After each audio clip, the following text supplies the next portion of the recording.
What the fuck are you gonna do except hustle?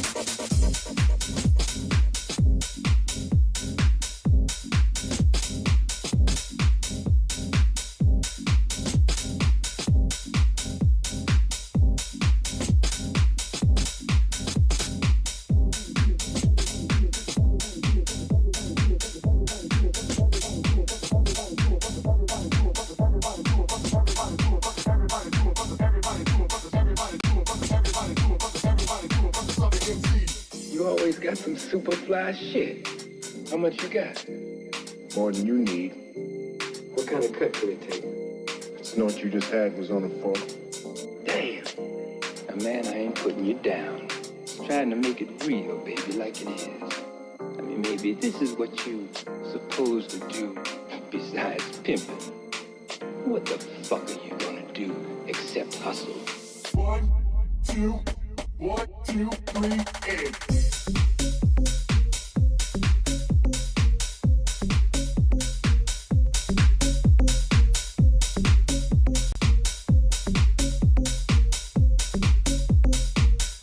What the fuck?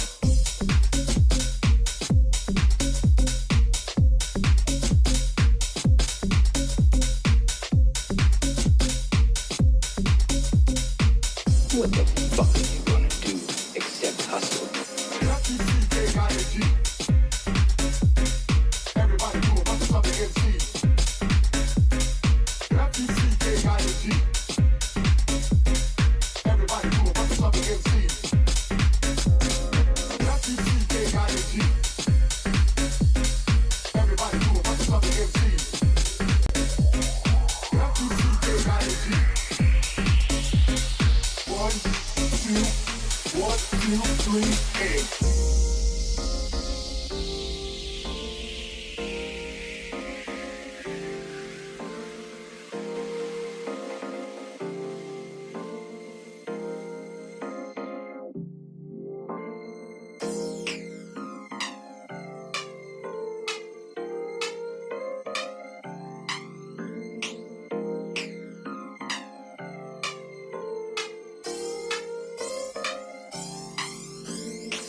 You always got some super fly shit. How much you got? More than you need. What kind of cut could it take? The snort you just had was on a fork. Damn. Now, man, I ain't putting you down. Trying to make it real, baby, like it is. I mean, maybe this is what you supposed to do besides pimping. What the fuck? All right, welcome in, everyone. Welcome in. 1, 2. What a time to get in. All right, welcome in, everyone. My name is Angelina Tucci. It is Friday, May 22nd in 2026. Oh, my other music is playing. Hilarious.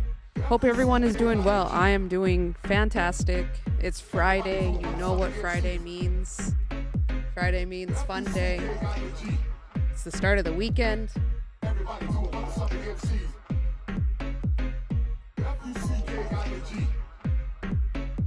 Sorry, I was trying to get my lights situated here.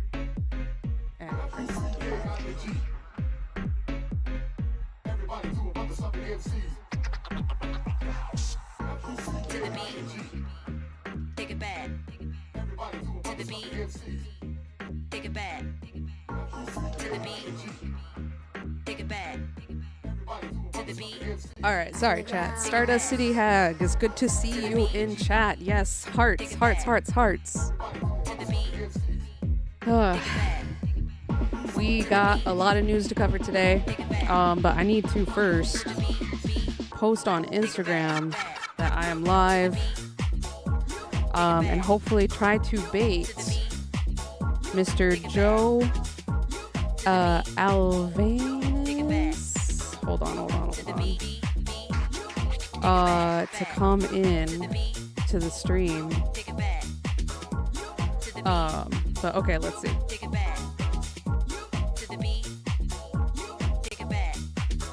Hold on, sorry, chat. Let's throw some more emojis into chat. Let's see. You know, I love the cat, this cat one. There we go. bad. Okay. Bad.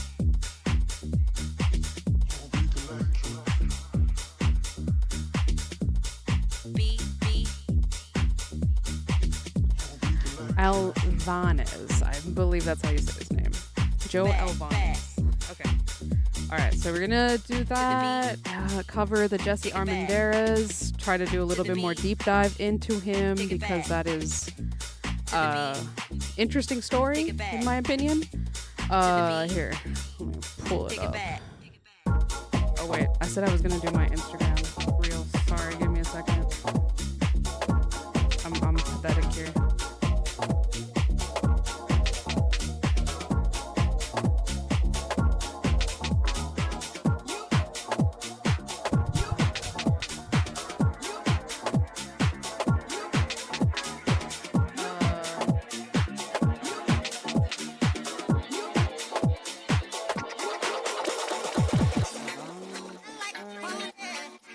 Happy Friday, everyone. I have a great stream lined up for today. We are going to be doing a bit of a deep dive into Supervisor Jesse Armendarez.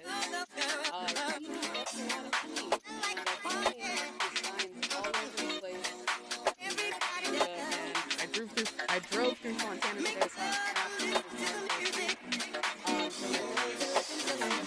we have some other union news that we're going to be covering today too. And then, of course, it's, like I said, it's Friday, fun day. We're going to be having fun in chat, so hop in now. All right, that was pretty good. That was pretty good. Y'all had to see that live. I don't even know if yeah, you saw my phone on screen. Cringe. Oh, well. Okay, let me do this. But, yeah, Rally House music is good.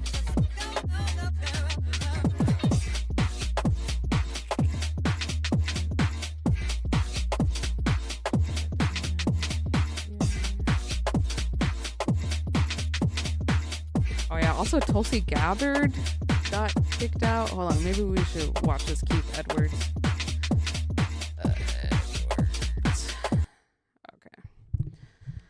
This. Yeah, we could watch this real we have quick. some big breaking news. Tulsi Gabbard has resigned. Boop, boop, boop, boop. That's Another crazy. one has gone. First it was Pam Bondi. Was it Kristi Noem? And then Pam Christine, Bondi? Yeah. Regardless, now it's Tulsi Gabbard. It's interesting that it's only the women who are being forced out. It's not the Yup. men See, who are being what did I say? equally bad and awful. Cash Patel and I think Pete Hegseth definitely have done enough that they should be asked to leave too. Now, the reason why she's giving is interesting. It's obviously not why she's left because we know there's been reporting, multiple reports, that Trump has been polling advisors asking whether or not she should leave. This is from a month ago. Donald Trump has privately asked cabinet members in recent weeks whether he should replace his director of national intelligence, Tulsi Gabbard, venting frustration that she shielded a former deputy who undercut his rationale with the war in Iran. According to people briefed on the discussions, it's not clear that Trump will actually fire Gabbard over the episode. Trump's doubt about Gabbard followed her testimony at the Worldwide Threats hearing on Capitol Hill the previous month, where she declined to condemn, quote, Joe Kent, who had resigned days earlier after arguing that Iran did not pose an imminent threat to the United States, the people said. So Joe Kent resigned. I mean, it's really interesting. Like, it's so interesting with these people because Joe Kent resigned. I think Joe Kent kind of became a bigger star and someone who could actually be seen as trustworthy in MAGA, someone who could actually, I don't know, take some of Donald Trump's base whenever Donald Trump decides to leave. And I think that J.D. Vance could have done the same thing. He could have done what he could to distance himself from Donald Trump, and Tulsi Gabbard too. She could have done this. Like, this was going to happen. This was inevitable. So Tulsi Gabbard, instead of like doing the thing and standing up for, I think she had some beliefs, some morals, instead of standing up for her principles, she decided to let Donald Trump make her a fool and an example. I guess one doesn't really have principles if they were once a Democrat, someone who Bernie Sanders endorsed, Yeah. and then suddenly Yup. finds themselves as a cabinet secretary For Trump. for the Trump administration. No. She is saying that she's resigning for a very specific reason. Now, I don't want to say that I think it's a lie, but here's what the story is on their side. Siegel. On to this breaking news now. Fox Damn, that News gray has just learned sweep of Tulsi hair. Gabbard is resigning from her post as Director of National Intelligence. All right, let's get right to David Spunt. He's got the news for us. David? Well, Sandra, we are told that Tulsi Gabbard is resigning effective June 30th because of her husband's recent diagnosis of an aggressive form of bone cancer. No way. Our thoughts, of course, are with Ms. Gabbard and her family, Director Gabbard and her husband, Abraham. She said that Abraham has been her rock since they've been married, and she submitted her resignation letter to the president and two members of the senior staff, announcing that her last day would be June 30th because of this diagnosis of her That's husband's crazy. She gave bone 2-month cancer. notice. Unfortunately, this is something that Gabbard says that she cannot continue to manage doing two jobs at that time. So she will continue serving in the role of the Director of National Intelligence, overseeing the CIA, National Security Council, other agencies, but will leave June 30th because of this tragic news of her husband's bone cancer diagnosis. Sandra and John, as she helps him fight that over the coming months. Crazy. Anyone else smell bullshit? Anyone else? Yeah, I sure do. Okay. So Tulsi Gabbard's out. Figures. I mean, we could have seen this coming. It's not surprising. It's just like, damn. It's more proof that women be falling hard in this administration. So, okay. Let's get into this Jesse Armendarez story that I hold on, link in bio. Oh wait. There we go. All right, let's read this from the People's Record, Fontana. Don't know them. Don't know. I think Medium just host websites. I'm not entirely sure. But either way, let's read this. We got a couple big figures, big players here. We got Joe Baca Sr., Joe Baca Jr., Jesse Armendarez, Kurt Hagman, Don Rao, and I don't know who this lady is, but we'll find out. She might be the mayor of Fontana, I think. That's Aquanetta Warren. Okay, so here we go. Yeah, that's the mayor of Fontana. So we got the San Bernardino County Board of Supervisors, former Fontana councilman. And yeah, so this low income housing funding thing, it sounds great on the outside, but I don't know, man. I don't know. We'll have to figure out. Previously on the broadcast, we did see on Jesse Armendarez's little podcast that he has done a lot for housing and stuff. Man, all these people look old. I can't tell if the picture has like high contrast on it to make them look old or if it's just bad lighting, but they look bad there. All right, let's read it. No author. It's just from the People's Record in Fontana. We follow the votes, the money, and the contracts Fontana officials hope you never read. No ads, no endorsements. The record belongs to the people. That's a statement from this People's Record, Fontana. All right. Joe Baca Jr. is the guy that came in the 12th hour when we had a shortfall of funding, and he made it happen. Without Supervisor Baca, this affordable housing project would have been tough to complete. Stan Smith, related California Vice President of Development in February 2024. Okay, so these are quotes.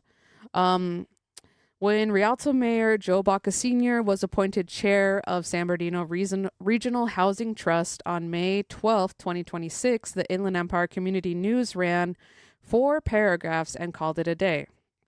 What ICEN didn't tell you is who built the machine Baca Sr. just signed onto and who stands to profit when it scales. Damn. This is that story. We need to figure out what IECN story they're talking about. At least IECN, I can tell you, is somewhat verified. Here we go. Is this it? San Bernardino County housing compliance lags as Joe Baca Sr. seeks to unlock funding.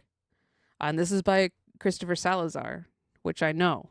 But okay, we started reading this story first. Let's finish it. All right, the setup. A region falling behind on purpose. San Bernardino County is losing the housing compliance race badly. While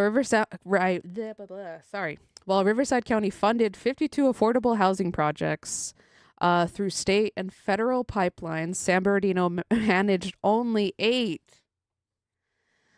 Let me read that again. While Riverside County funded 52 affordable housing projects through state and federal pipelines, San Bernardino managed only 8. The gap isn't an accident. It's a predictable result of a region whose housing infrastructure has been quietly consolidated behind the scene, but in broad daylight into the hands of a small network of developers, political cronies, and families, nonprofit fronts, and at least one church, all of them feeding from the same public trough. All of them connected to each other. Yikes. Big yikes. Big yikes. This is not sounding good. At the center, the San Bernardino Regional Housing Trust, SBRHT, Joint Power Authority established in April 2023, administered by the San Bernardino Council of Governments, and now chaired by Joe Baca Sr. Its stated purpose is to pool city resources and unlock state and federal housing funds. Its actual function, based on the documented relationship of its key players, is to determine which politically connected developers get access to millions in public money and which ones don't. Understanding how this works requires tracing 4 interlocking nodes: a developer, a dynasty, a supervisor, and a church. The developer, Jeff Burm, and the National Core Empire.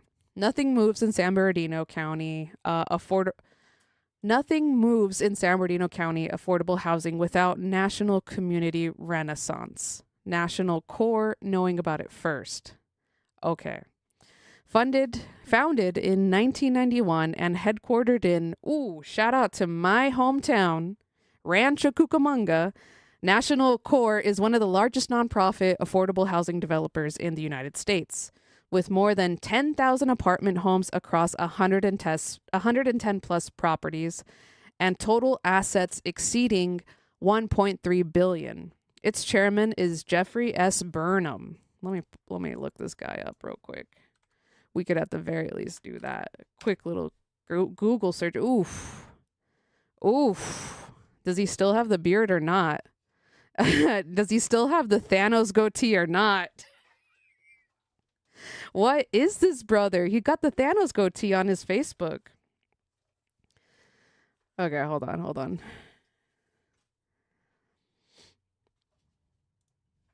All I want to do is just zoom in. Look at fucking Thanos. Just purplefy his ass and he looks like Thanos. Okay. I'm sorry. I don't know who you are, Jeffrey. But that is a very Thanos style goatee. Okay, let's get back to this.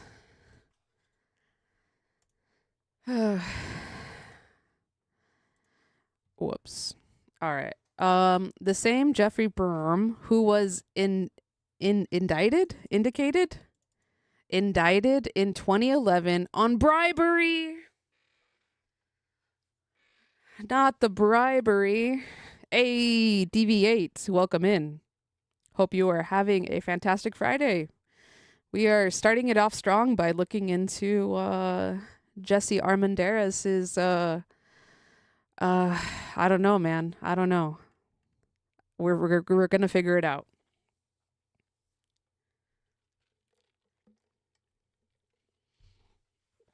Okay. Jeff Burnham, who was indicted in 2011 on bribery and conflict of interest charges tied to a $102 million settlement between his Colonies Partners Development Group and San Bernardino County. No, please, not my colonies. I know when I say that sounds weird. But I think it's the Colonies in Upland. It's like a little shopping center. Oh my God. Burnham was acquitted in 2017. Barely 2 months later, he returned to the National Court chairmanship to a standing ovation from 850 people at a Fairplex gala. Yikes. In addition to National Court, Burnham controls diversified Pacific communities, custom single-family homes, the Diversified Pacific Opportunity Fund, which has raised more than $60 million in private capital, and the Colonies Crossroads. Yes. DV8 said, we'll only be here for a bit. Have to do my therapy appointment. No worries, homies. Homie. You can always, that's why I'm streaming here on YouTube. You can always watch the videos later on. And by the way, I keep meaning to tell you, DV8, you left a really, really good comment on one of the past live streams about unions and some of the things that it was a really good comment. I read it and I've been wanting to respond to it, but I was just thinking I'll just incorporate this into the stream one day. And so yeah, that was great. Appreciate that. Please, everyone, if you have any info or anything, feel free to DM me, leave comments on my videos, comment on Instagram, DM me on Instagram. That's literally, I got a DM from one of the people running for Board of Supervisors running against Jesse Armendarez. So this guy who's running against Jesse Armendarez, his name is Joe Alvanez, I think. No. There we go. Joe Alvanez. I keep saying it wrong. I'm sorry. But anyways, homie DM'd me and he was like, here, you should read this story. Because of course I was bugging him and being like, hey, would you like to come on my stream? So I'm still trying to get him on stream. But we will get there. Here we go. Thank you. Joe Alvanez. It's Alvanez. Alvanez. But yeah, he's running against Jesse Armendarez. And he seems like a pretty great guy. I have to, yes, come on the stream, Joe. To you. No, I shouldn't say to you, to this Joe. Okay, but anyways, shout out to Joe. I think I will be voting for him for supervisor. Come on the stream, Joe. Thank you. Yeah, so we'll see. My internet is, well, at least the stream is not dropping frames, but I don't know why this Instagram page is not loading. Okay, whatever. Also, the weather is still really crap. And my allergies are killing me too. So if you see my eyes watering on stream, I'm not crying, I promise. It's allergies. Okay, let's continue. So the Colonies Crossroads. Was it a stream comment or a video comment?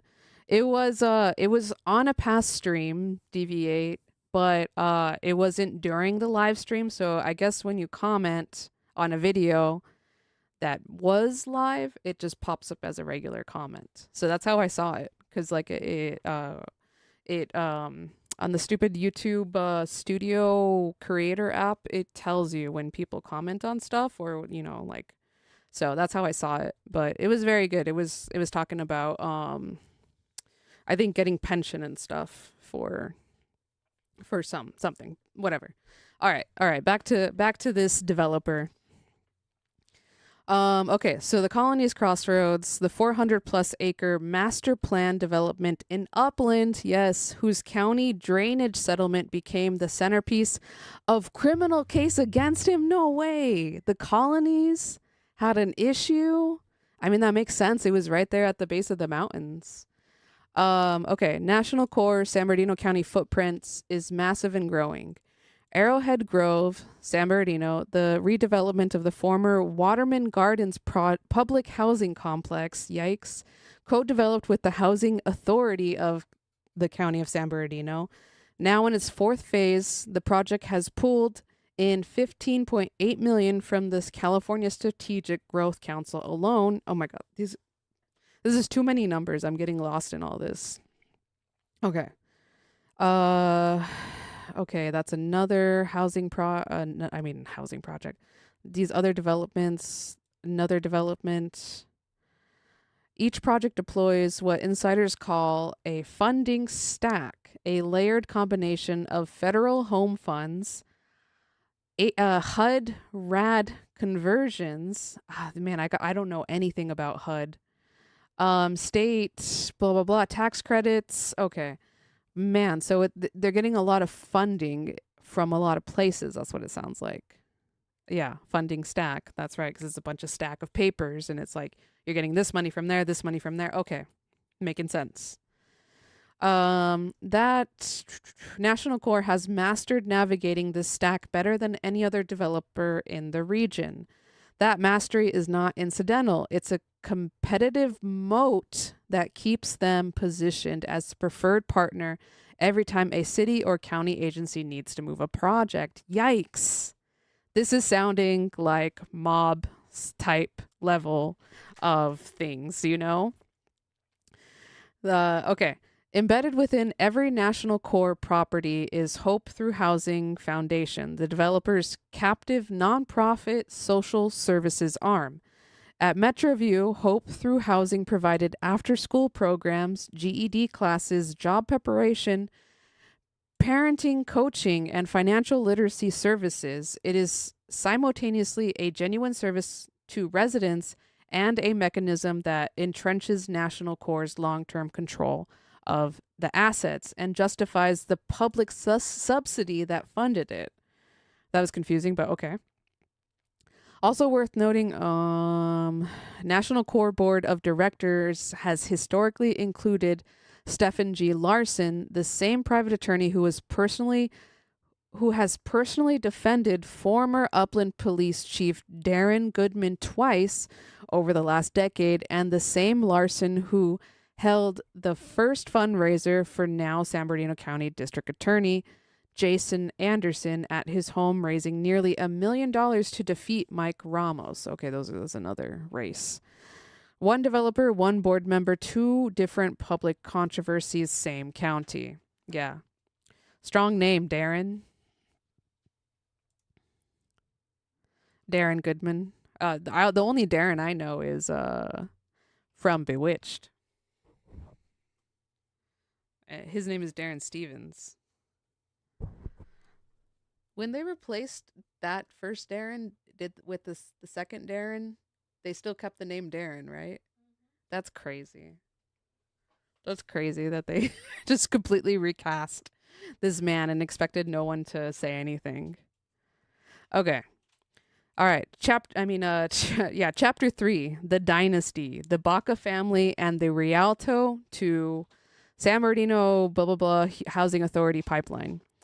MetroView is not just a housing project. It's the clearest illustration of how the Baca political dynasty now operates as a financing mechanism for National Core and its partners. Joe Baca Sr., former U.S. Congressman, current mayor of Rialto, was appointed the chair. Yeah, we already read that. His first public act in that role was to hold up MetroView, built in Rialto, his city, as the model for what the housing trust should replicate across the county. He specifically praised transit-oriented housing near Metrolink stations, the precise category Metro View occupies. Oh, that's like, okay, I know this place. I think I know this place in Rialto. Let's pull it up. Metro View.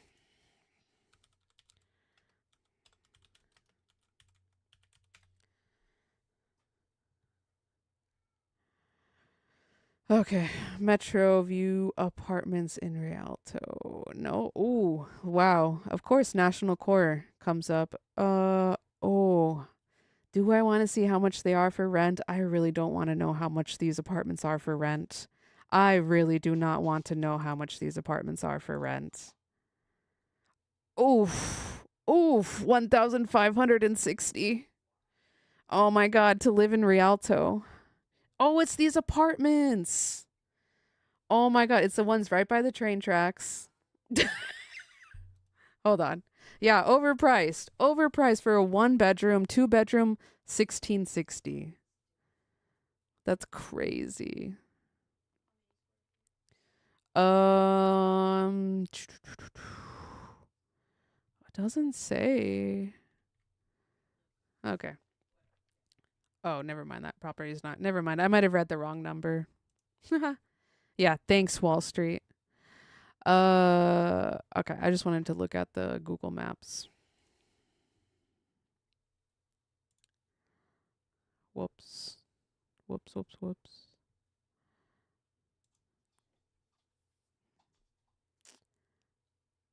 Wait. Okay, they just have like this old view, this old street view of it. Okay. All right, yeah. Oh my God. Okay. Well, anyways, here's Riverside Avenue. I used to drive up and down this street every day when I worked at the county hospital. And yeah, so let's see. You can see the little train tracks. Let me put it to this one. There we go. Train tracks right here and the apartment building right here. You know, like one the north facing side of the apartment only sees train tracks, and then I think that's like a parking lot for 99-cent store or something. No. Yeah, so this is supposed to be public housing. Look at the parking lot for it. It's pathetic. Okay. So, we have a face to the name. This is the Metro View housing. Okay, it's the clearest illustration of how Baca's political dynasty now operates as okay, blah blah blah. We already read that. Joe Baca Jr., currently the 5th district supervisor for San Bernardino County and vice chair of board of supervisors, represents a district that encompasses Rialto, San Bernardino, and Colton. When Metro View ran into a funding shortfall during construction, it was Supervisor Baca Jr. who stepped in to close the gap. Oh, he helped out his dad? Is that what we're hearing? We had a little George H.W. Bush moment. Deviate said, gosh, our infrastructure. I know. And that train sucks. Like having to wait for that train to cross on Riverside Avenue, it sucks. It's like any time of the day, no consistency. And it's the same train that goes through, I'm pretty sure, Ranch Cucamonga, and I've never experienced that much hassle. It's because the city of Ranch Cucamonga got the underpasses for the train lines here, whereas in Rialto and Fontana, we just have to, we have to take turns, share the road with the trains. It's crazy. All right. Related California, Stan Smith stated publicly at the February 2024 ribbon cutting, Joe Baca is the guy that came in the 12th hour when we had a shortfall of funding, and he made it happen. Without Supervisor Baca, this affordable housing project would have been tough to complete. That is a publicly stated acknowledgement that a sitting county supervisor intervened to rescue a private developer's project in his own district. From 700 disclosures and campaign finance records for Joe Baca Jr., covering the Metro View period deserves scrutiny. Now his father chairs the body that decides which project comes next. The Housing Trust Board has approximately 17 members with a 7-member ad hoc committee making fundraising recommendations. Those committee seats determine which projects get approved and which developers get access to the funding stack. And I wonder, of course, you're going to give it to the people you already have worked with and worked well with, right? Right? Those committee seats determine which projects get approved and which developers get access to the funding stack. The public has no published list of who sits on that committee. Wow. With Joe Baca Sr. chairing the body that picks projects and his son, Baca Jr., still holding county-level funding authority as a 5th District supervisor and a National Corps positioned as the dominant regional developer with an already proven track record in the county's approved pipeline. Because, oh my God, let me tell you how hard it is to be a contractor with the county of San Bernardino. Yes, once you're in, it's like, you're good, but it's like so hard to get in. The conclusion is not subtle. The San Bernardino Housing Authority, as currently constituted, is structurally positioned to funnel its future project selections towards National Corps. No way, this goes so deep then. Hold on, let me pull this up. We're doing on-the-spot journalism. Okay, San Bernardino Regional Housing Trust.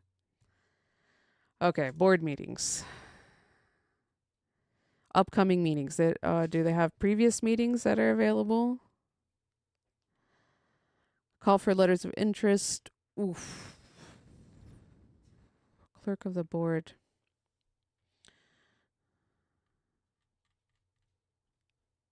Let's see.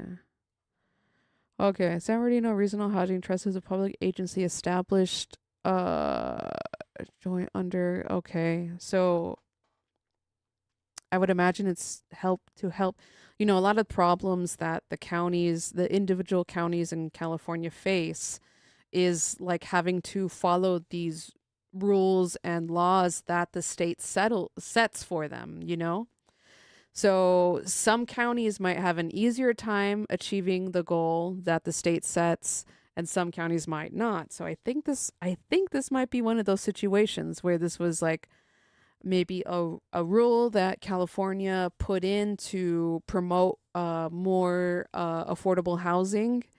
And this is, California Government Code section. Okay. Okay. We got a lot of research to do. Bear with me. Okay, but we're still looking through this. Collaborative multi-year process led by San Bernardino County Transit Authority and San Bernardino Council of Governments in response to shared housing challenges. All right, Deviate. See you later. I don't think I'm going to stream this weekend. So have a good weekend. See you next week. Peace out. Have a good appointment. All right.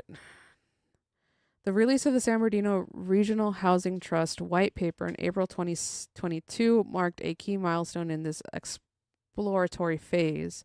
The white paper evaluated potential. This is a lot of gobbledygook that I don't understand yet.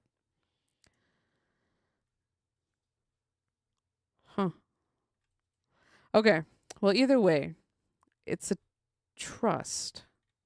But how? I don't understand. Regional Housing Trust. Okay.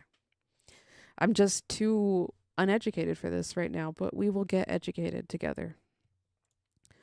Okay. The father picks the projects. The son funds the gaps. The developer builds. The public pays. It also explains why both father and son are backing Jesse Armendarez in his re-election. That's crazy. I didn't know that they were backing him. Jesse Armendarez is the 2nd District Supervisor for San Bernardino County. His district includes Fontana. He is also, by his own official county biography and complaint website, a member of the Water Life Church. I have been raising this for the longest time. Ever since I've heard of Jesse Armendarez, I was like, interesting that he has such deep connections with this church. But it's not a bad thing per se, right? So Water of Life Church, the Fontana Mega Church, whose City Link outreach arm has become one of the county's primary recipients of homeless housing public funding. In October 2023, the San Bernardino County Board of Supervisors approved $5 million to Water of Life Community Church from this county's $15 million Housing Development Grant Fund. The funds went towards the City Link campus, a multi-use community homeless support outreach center and supportive housing site in Fontana, which falls squarely within Armendarez' district. The county's own press release made the geographic connection explicit. The $5 million project was located in Fontana, represented by they're always going to advertise this. This is I believe called pork barrel politics or whatever. You know? Pork barrel politics. We'll look it up right now.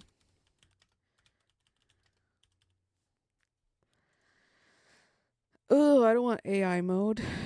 Okay, pork barrel, or simply pork, is a metaphor for allocating government spending to localized projects in the representative's district for securing direct expenditures primarily serving the sole interest of the representative.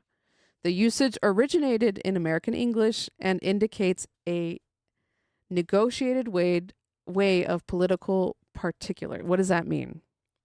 What does that mean? Scholars use pork barrel as a technical term regarding legislative control of local appropriations. You know, can we have this explain like I'm 5? Oh, is there a crash course video on pork barrel? Oh my God, no. Here we go. Let's see. The Guardian, Australia. It's Australia, election there we season, go. so let's talk pork. Barreling. It's Voting 101 for 2022 with Matilda Bosley from The Guardian, Australia. You've probably heard politicians being accused of pork barreling in the news, but what does this actually mean? Pork barreling is basically any time the government uses taxpayer money to fund projects designed to win votes, often from an electorate that they need to stay in power. But wait, you say, isn't using taxpayer money to win votes literally the whole point of democracy? And yes, you have a point. But pork barreling generally refers to a government providing certain districts with more funding or infrastructure projects than they rightfully deserve in order to gain support in that area. And importantly, doing this by using their power as the incumbent government and not just as a regular election promise. Now, I often use theoretical examples in this video, but there actually is a very recent pork barreling scandal that demonstrates all of this really well. The Sports Rorts Affair. So imagine, it's 2018 and the Liberal National Government have $100 million to upgrade a bunch of community sporting facilities all across the country. In a perfect world, they would have objectively and fairly worked out which clubs were the most needy and where the money could best be spent. But it's pretty clear that that's not what happened. In Australia, parties win elections by winning over marginal electorates. These are seats where the vote is always super close, and notionally that seat could swing either way. Well, back when these sports grants were being allocated, there was an election coming up, and some marginal electorates ended up flushed with sporting cash, while other needy facilities in safe labour areas missed out. For example, a rowing club in the super affluent Sydney suburb of Mossman got $500,000. Now, Mossman, by the way, happens to be in the Warringah electorate where Liberal Tony Abbott just happened to be fighting for his life not to lose his seat to independent Zali Steggall. But a few suburbs away, the Coaldale Waves Football Club, which had 600 members, no lights, just one field and no women's change room, missed out. Coincidentally, Coaldale's in the Cunningham electorate, which the coalition didn't have a hope in hell of winning. But I hear you asking, when this all came to light, what were the consequences for the government at the time? And I answer, not much at all. Firstly, this all became public well after the coalition had already won the 2019 election. In 2020, there was an investigation from the Australian National Audit Office that was pretty bloody scathing of the process. In fact, they found that 43% of the projects funded under this program were actually ineligible when the agreements were signed. Now, the Sports Minister, National Senator Bridget McKenzie, did lose her job after this all broke. Okay. But that was because she failed to disclose that she was a member of one of the sports clubs that were awarded money, not because the government chose to admit that the funding allocation was in any way questionable. Oh, also, she's since returned to the cabinet, by the way, just in a different role. See, it's scandals and outcomes like this that have people calling for a federal version of ICAC, which already exists in some states, in order to hold governments accountable when things like this happen. Although, for not particularly mysterious reasons, the government has failed to make this happen so far. Oh, federal Labor isn't innocent of this either, by the way. They also target grant funding at seats which they need to win elections, but history shows when Labor figures got caught doing especially egregious versions of this, they tended to have suffered real consequences. Look, the sports rorts may already feel like ancient history, but the 2022 election will be the first federal vote since this whole saga was revealed. So ultimately, in the absence of an ICAC, it's now up to the people to decide how seriously we want to treat things like this. Okay, now you know what pork barreling is and what it allegedly looks like, but I'm sure you have one burning question left. Where on earth does this term come from? Well, basically no one knows, but many think it's a reference to the practice of slave masters giving enslaved people a barrel of salted pork as a reward, and then watching them fight amongst themselves for a portion. Oh my God. Yeah, it's safe to say that people don't mean it as a term of endearment. Crazy. Okay, so yes, I think it's safe to say, as she said, that it is pork barreling what they're doing. We can debate about the validity of it or not, but it is pork barreling. I changed the stream title to "Is Jesse Armendarez pork barreling?" ?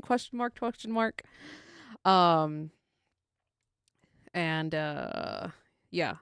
So I mean, but this is what they do. This is like how they would say that they should be reelected, because look at how much money they brought to the district, or how they fix these problems, right? And it's like, I don't know. Is Water of Life Church the best person to help homeless people transition? I don't know.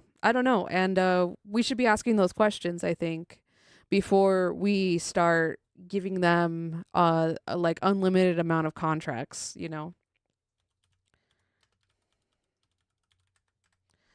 Okay.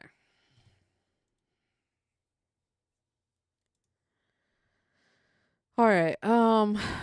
Public records have not confirmed whether Armendarez recused himself from that vote. We could probably look that back, but I don't know. If he voted yes on $5 million to his own church without recusal, that is a potential violation of government code, blah, blah, blah. The same conflict of interest statute at the center of the FPPC compliant complaints involving other so we've seen this before on stream. We've watched Board of Supervisors meetings. We could probably try to find it. October 23. Okay, here we go. Bear with me, chat. We're going to be doing some digging real quick.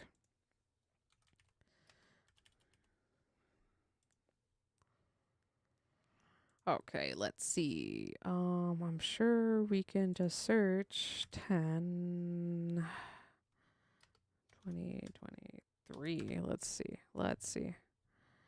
In the lives.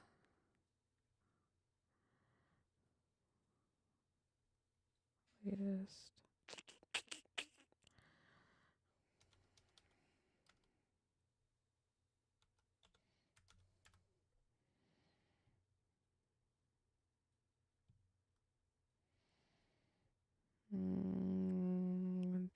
San Bernardino County Transportation Authority groundbreaking. Cedar Avenue change. No. March 1st. Let's just search up 2023 actually.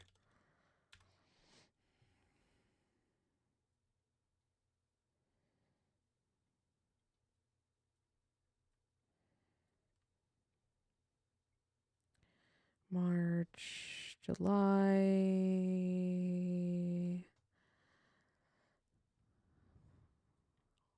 October, February. Okay, hold on.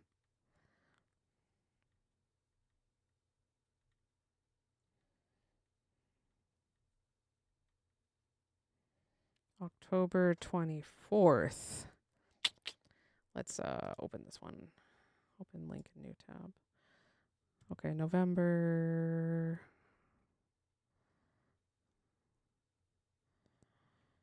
County update. Meeting. December. November. Come on. Probably would have had better luck if I just went back in time and did it by oldest, but I thought I could be good and just search 2023 but they put out so many videos.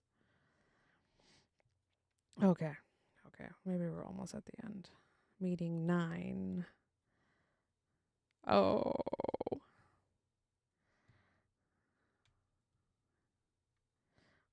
Okay. No. All right, let's do this. Go to live. Latest. Oldest 4 years ago.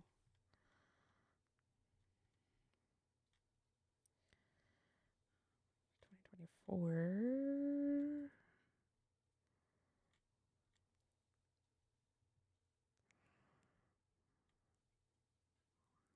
advisory.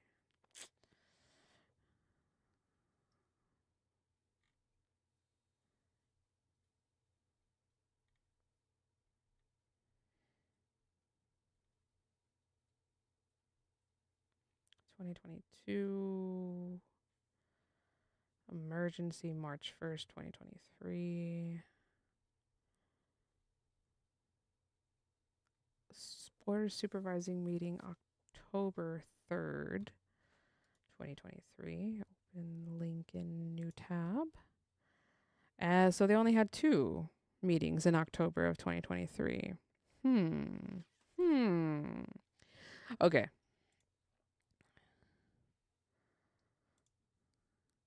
And it is, let's see if we could just key search city link. Classroom for their physicians and ER nurses, and we're more than happy to go and provide this education because our goal. Video conferencing sites will also have kiosks. Staff will be available. All right, I'm sorry, chat. I'm using AI, but to help anyone submit a request to speak. Today, our invocation will be presented by First District Vice Chair.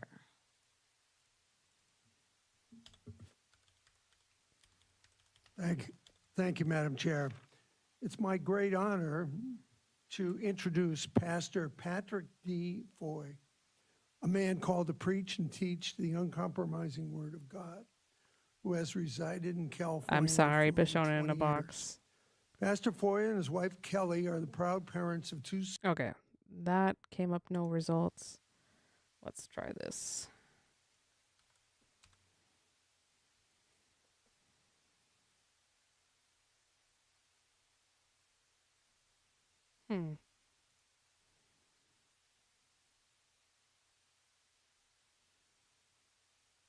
Well, I guess first, is Jesse Armendarez even in this meeting? Board for consideration under recommendation, let's see, next slide, please. Under recommendation 4A. Okay, there's Jesse Armendarez back there. The only one missing from this meeting is memorial adjournments. Okay, time to break out the big guns. Let's go to the San Bernardino board agenda items. Dino board supervisor board agenda items.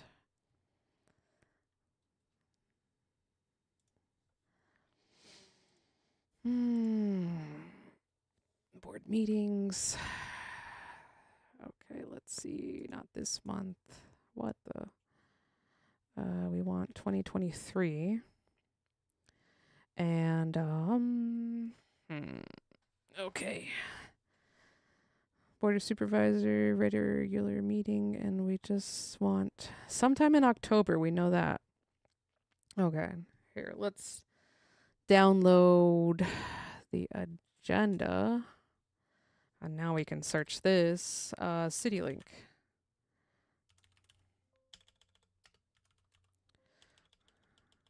Water of... No, okay. I'm sorry. It's just every time... every time it was coming up that nothing was coming up, it would make that sound. The Windows... What a weaselly little liar, dude. They only had 2 meetings in October. Okay, sorry. This sound is going to happen again. CityLink. Sorry. Ah, here it is. Okay. So it was on the board agenda. Community. Okay, hold on. Sorry, I'm getting too excited here. Adopt resolution committing up to 5 million. Million has 6 zeros after it, right?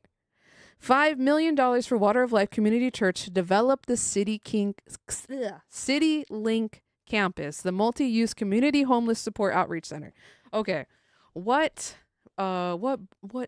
meeting was this? October 3rd. Okay, I think we looked at that. This is the one. Is Jesse here? Oh my God, he is. Okay, but we gotta get to the... Serving seniors and providing them with the resources to thrive is a high priority of the Board of Supervisors. We are proud of the work our Department of Aging and Adult Services has done to improve the lives of seniors. It's really the staff here with the County of San Bernardino that's been able to execute the vision of this. God, they're so quiet. Say congratulations, really thank the staff, because if it hadn't been for the staff, that event would not have been successful. No wonder the AI Just one of couldn't... the items I want to highlight on the agenda is item number 16. A few months. I'm sorry. On 62, everyone knows I'm very much a techie guy, and I very much appreciate fire stepping up and working on the UAV surveillance for fire program. I know we started. You speak from one of the podiums on either side of us. Thank you. Okay. Board of Supervising meeting. The request to speak process, so that requests from all locations are received timely, which will help the board meetings run more smoothly. For those who wish to speak during the board meetings, there are now kiosks available outside of the board chambers in the rotunda. And our video conferencing sites will also have kiosks. Staff will be available at all 3 locations to help anyone submit a request to speak. Sorry that the volume is so Today, low, our chat. invocation will be presented by First District Vice Chair. Thank you, Madam Chair. It's my great honor to introduce Pastor Patrick D. Foy, a man called to preach and teach the uncompromising Word of God, who has resided in California for over 20 years. Pastor Foy and his wife Kelly are the proud parents of 2 sons, Kellis and Kelvin. Okay, we're going to fast forward Pastor a Foy, bit. now Pastor Foy, minister and Lions. Come back to your God. Sorry, I With liberty and love justice. Jesus, but not right now. Having served since inception in 2008. Bill and Mary Ann Hughes were named champion. We're going to start by watching a video with our efforts from the Department of Adult and Aging Services. Our Department of First Place Honors. At Home has been created to help house until prices going up and others. We will thank Department of Aging and Adult Services, come on in. Okay, that's Department of Aging and Adult Services. In the Great California Shakeout on October 19th of this year. Employees and county residents can visit greatshakeout.residents. Okay, here we go. Award. When are we going to get to the board agenda items? Presentation, just great opportunity on national We don't need to learn about earthquake safety. And get them prepared and also get them. So with that, I want to say thank you. We'll now move on to our reports from County Council. Tom? Thank you, Madam Chair. Okay, In DW County versus County of Council San Bernardino report. et al., the Board of Supervisors voted 5-0 to file. Luther was so bald back then. Oh my God. You could see, hold on, sorry. He went to Turkey for sure. We'll now move on to our reports. Look, you can see it from Thank you, here. Madam Chair. In DW versus County of San Bernardino et al. Look at that. Look at that. Homie went to Turkish Airlines. I mean, sorry, he took a ride on Turkish Airlines. Because this is 2023. Oh, man. Man, oh, man. Oh, I'm getting so distracted here. Only one remaining species of their kind. Liens had been reduced by 30%. Concern. Never mind. He did not go to Turkish Airlines. He just went, he combed it over. Look at this. He's in the same suit. He just let it grow out. He let it grow out some more and combed it over. And then he grew the Thanos goatee. Damn, we got rid of Tom Button, County Council. I liked him. He was cool. He was very funny. And now we have this lady. Wow. He just combed it over to hide his baldness. All right, I'm sorry, chat. That's it. Okay, let's continue with this. Supervisors voted 5-0 to file a cross complaint against the Knott's foster family agency. These people did in not this speak case into their involving alleged child mics. abuse. Thank you. Thank you. And our report from CEO, Luther. Good morning. Nothing to report, Madam Chair. Very good. That brings us to our individual board member comments. Vice Chair Cook. Yeah, usually I don't say anything, but Oh, yeah, you both always will say that, sit Vice out. Chair Cook. Shut up, Right brother. now. You're just Madam a dumb Chair, Marine. I know that last week was the state of the county, and just want to congratulate and commend, our Madam Chair, Val, for doing a good job. Okay, So, thank city you, Joe acknowledged Baca my To thank the Jr. entire staff that helped. Oh, I'm sorry. Supervisor Hagman. How quickly we forget who is that realize that we have 15 to 25 other hats that we represent the residents of San Bernardino County, and it's highlighted in That we live in and have an opportunity to do business in. And to thank everyone who makes an evening like that possible. It's a lot Oh of my work God, behind get to scenes, the so thank you very board much for that. agenda item. Linda, do we have any revisions to today's agenda? Thank you, Madam Do Chair. we? Yes, we do. We have two changes to today's agenda. The first change, item number 60. Item number 60 is being taken off calendar. Okay, hold on. Item number 60. I don't think the one that we were looking at was 60. Okay, we're at item number 17. That's the one we need to listen out for. Because then we can clip chimp them. But I'm just curious about what item number 60 is and why they're removing it. Oh, it's fire. Okay. And item number 70 is revised. It's a long recommendation, so bear with me for a moment as I read the whole recommendation. Acting as the governing body of San Bernardino County and the San Bernardino County Flood Control District, continue the finding first made on September 26, 2023, item number 81, that the damage caused by Tropical Storm Hillary has created an emergency pursuant to Public Contract Code Section 22050, requiring immediate action to prevent and mitigate the loss or impairment of life, property, and service to the public, and will not permit a delay resulting from a formal competitive solicitation of bids to repair the damage, and continue the delegation of authority originally by resolution on September 26, 2023, to the Chair of the Board of Supervisors, Chief Executive Officer, Public Agent, Director of the Department of Public Works, and Chief Flood Control Okay. Engineer to issue purchase orders and/or contracts. The remainder of the recommendation is remained unchanged. Those are all the changes I have. Thank you. Thank you very much. All right, let's go through the we items. Now move on to our conflicts of interest. If we have any board members wishing to disclose anything with a This is conflict on where their he agenda, now would be should. the time to do so. No, Seeing he none, did we'll move on to our not. Consent calendar, which consists of items number 2 through 71. Item number 2. Okay, let's go. Number 17. Board agenda item number 17. I do not believe I have any requests to speak on our consent calendar. Is that correct? That is correct. All right. Any members wishing to pull or speak on an item? I'll Supervisor just Hagman? comment on a few of them, if it's okay, about going to the motion first. Just a couple questions. One, I just want to highlight the number 6 to set up a subcommittee to look at the homeless. And one of the things coming from that subcommittee's recommendations to the board for a policy regarding how should we work with our community partners and our cities to distribute dollars. So I'm wondering on number 16 and 17. Yes. Both were distributing those dollars without coming to that policy yet. So I'm wondering have the Luther respond to that. And then I have one more after that. Yeah, Supervisor. So we do have a number of projects that we've been working on with community development and housing to bring resolutions for. We've continued that effort. We did have if the board takes the action this morning to approve the homeless subcommittee, we'll have that in place. And we can discuss, we should probably get together pretty quickly and meet in that group to start discussing about policy and what we should be doing in future board actions here. Okay. Very well. Any other comments on consent? And one more, Madam Chair, I'm sorry. On 62, everyone knows I'm very much a techie guy, and I very much appreciate the fire stepping up and working on the UAV surveillance for fire program. I know we started a county policy in this a while back, and I wanted to get update and see where we're at and see when we expect that to be done. Yep. Supervisor, we do have a county policy in place for the drones. There had been a committee that was Oh my formed. God, of county shut up staff about the that drones. hadn't yet, but I've asked them to bring one of these items forward. But in this case, they'd be looking at this retrospectively of how the planned use would be of these drones if approved. Oh my God. And just from personal experience, because I help write Drone, the drone, Number drone. 51 with the Office of the Sheriff. I see that we have Captain Porter with us this morning. Good morning, James, and thank you. They Yes. just Together. the city of Riverside. But I do think we need to have all that stuff reviewed and continue to update it as laws and provisions of the state come through. Understood. I think we have opportunity to do a lot more with technology here in the county, and bringing together groups to look at that, and so we use it responsibly, make good purchases will be important. Thank you. Thank you, Madam Chair. Thank you. I would just like to highlight agenda item number 51 for the Office of the Sheriff. I see that we have Captain Porter with us this morning. Good morning, James, and thank you for the efforts for you and your team to bring a first of its kind MOU between law enforcement and our Inland Empire Health Plan for the purposes of helping our unhoused community with information sharing. So thank you very much for that. Do I have a motion? I'll move it. Motion by Hagman, second by Supervisor Baca. All those in favor? Aye. Any opposed?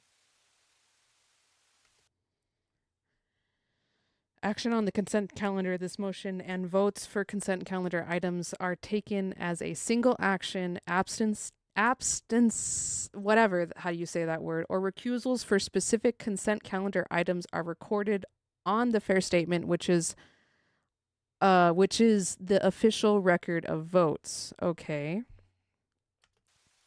Thank you, Madam Chair. Without the motion to approve. Oh. Do I have a motion? I'll move it. Motion by Hagman, second by Supervisor Baca. All those in favor? Aye. Any opposed? Okay. All 5 of them said aye. Literally. Okay, we are doing journalism in the real time. Hold on. Nope, not that one. Okay. In October 2023, the San Bernardino County Board of Supervisors approved $5 million to the Water of Life Community Church from the county's $15 million Housing Development Grant Fund. These funds went towards the CityLink campus, a multi-use community homeless support outreach center, and a supportive housing site in Fontana, which falls squarely with the Armendarez district. The county's own press release made this blah, blah, blah.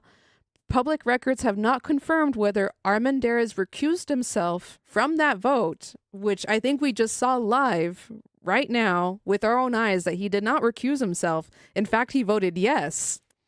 If he voted yes on a $5 million to his own church without recusal, that is a potential violation of government code, whatever, the same conflict of interest statute at the center of the FPPC complaints involving other San Bernardino County elected officials. It was there right there, chat. I think we saw it in real time. In real time, we had board agenda number 17, and they just straight up skipped. They did this whole community and housing, this whole community development and housing thing in one vote. 15, 16, 17. I'm pretty sure that's what we just saw.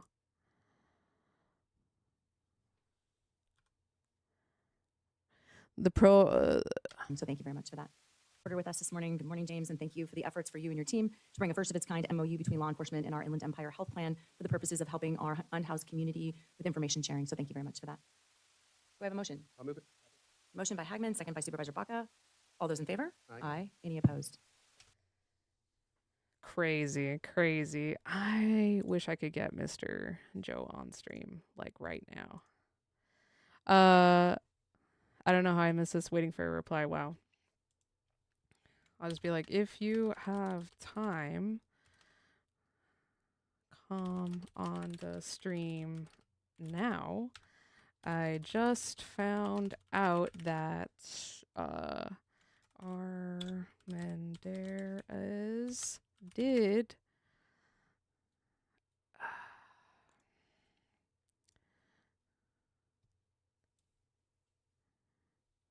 vote yes to give his own church $5 million. That's what I need to say. Did vote yes to give his own church in his district $5 million. Oh, that's so incorrect, but whatever. Okay. We're waiting.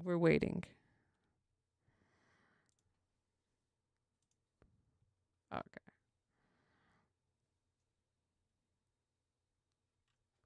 All right. We'll keep an eye out for Joe. See if we can get him on stream. But yeah, I think we have it right there. It's an October 3rd meeting. Let me see.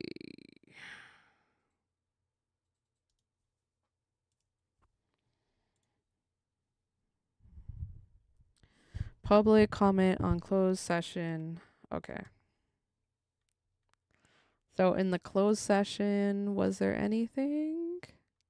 Let's see. Board agenda item number 17. Approved. It says it right here in black ink. I, Colonel Paul Cook, Jesse Armendarez, Don Rowe, Kurt Hagman, Joe Baca Jr. Damn. Let me take a screenshot of this and so I'll send it. Screenshot button. New.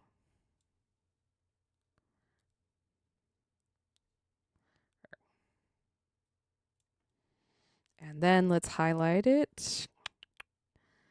Committing up to 5,000 Water Life Community Church to develop CityLink campus. And we have Jesse Armendarez. Amazing. All right, let's save this to my computer. Yup. And let's send it over to Mr. Okay. Oh, this hard drive is spinning. Oh no. Oh no. There we go. We're good. We're good. We're good. Let me not. Screenshots. There we go. From the board's own meeting minutes. October 3rd. All right. There we go. Let's continue with this article that, boy, oh boy, oh boy. Did we get it? Approved. Damn. Motioned by Kurt Hagman, seconded by Joe Baca Jr. Armendarez did not abstain from the vote. He should have. So now I need to look up what this law is that the article is saying that he would have violated, because I don't know what this is. We got so many tabs open. Okay. So from the California Legislative Information website, Government Code, Title IX, Political Reform, Conflicts of Interest. Okay. Code 87100. That's the one they said. Yes. Government Code 87100 or 807. I don't know. A public office at any level of state or local government shall not make, participate in making, or in any way attempt to use public officials' official position to influence a government decision in which the official knows or has reason to know the official has a financial interest. All right, chat. So let me phrase it like this. You are Water of Life Church, right? One of your parishioners comes up to you, or maybe in a business deal, one of your parishioners who just so happens to be one of your parishioners says, I secured you $5 million in funding, or up to $5 million in funding. Is that bad? Is that bad?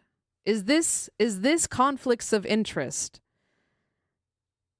Because it sounds like it is conflict of interest, and we have the data right here in front of us. We know that Jesse Armendarez goes to Water of Life Community Church. Let's pull up his little San Bernardino County biography.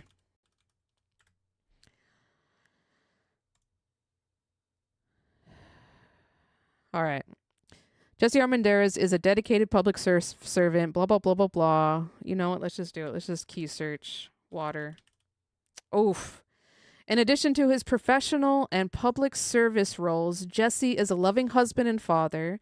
He and his wife, Deline, have built their life in San Bernardino County, raising their 4 children with the same values of hard work, faith, and community service that have guided his own life.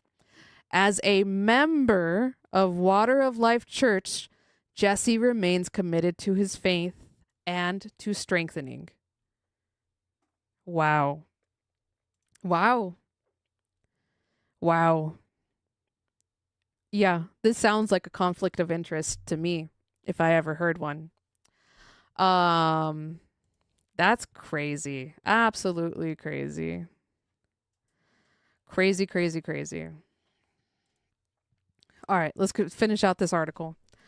The say Armendarez's relationship with publicly subsidized housing runs deeper than one vote. Yes, as we knew this.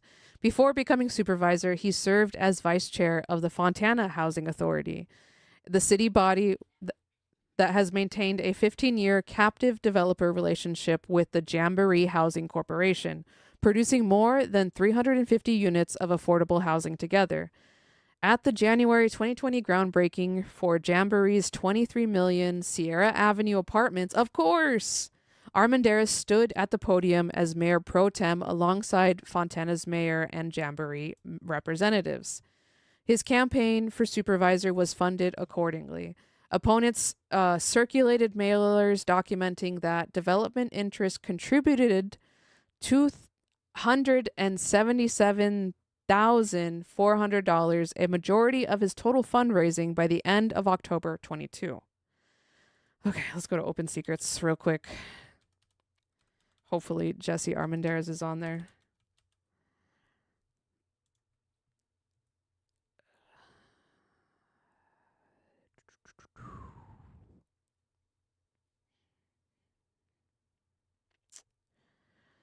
Is this it? Is this it? Okay. Small Business Action Committee newsletter donors. Okay. Let's see.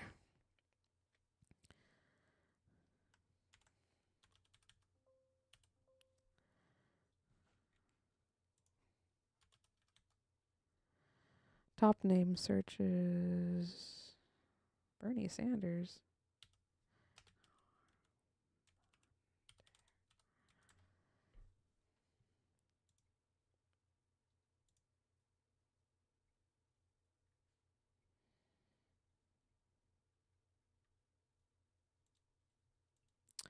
Okay, whatever. I guess we can't verify that right now. But okay, he had already attracted an FPC violation in his 2020 supervisorial run for failing to disclose individual contribution identities in a semi-annual campaign statement, a violation confirmed by the FPPC itself. San Bernardino County Democratic Party was blunt. Republican Jesse Armendarez has been caught hiding the sources of his contributions in direct violation of California's campaign finance laws. Armendarez is another cynical, lying, corrupt politician backed by secret special interest hiding in the shadows. He won anyway. In 2022, he won again. The church, Water of Life, and the faith-based funding pipeline. Water of Life Community Church was founded in 1990 by Pastor Dan Carroll. It is a non-denominational, charismatic, evangelical megachurch based in Fontana. Its CityLink outreach campus, established in 2009, has grown into one of the largest faith-based social service providers in San Bernardino County. The church's political positioning is notable. It does not endorse candidates. It doesn't need to. Its congregation includes the government officials who approve its funding. What a line, but yes, it's so true. Armendarez is a church member and the county supervisor whose districts received $5 million in county grants for the church. The church is embedded in the City of Fontana Community Assistant Program, essentially a co-branded service delivery operation between a government entity and a private religious institution. CityLink's partners include the Fontana Police Department's AB 109. Ooh, who do we hear talking about that? Reentry Support Team and the Community Action Partnership of San Bernardino County, both public agencies. We heard Sheriff Shannon Discus talk about this, and also Sheriff Chad Bianco. CityLink confirmed public funding includes $5 million from San Bernardino County Housing Development, Family Homelessness Challenge grants, City of Fontana grants.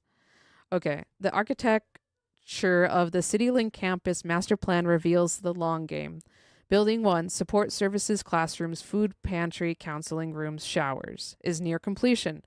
Funding is significant part by the $5 million county grant.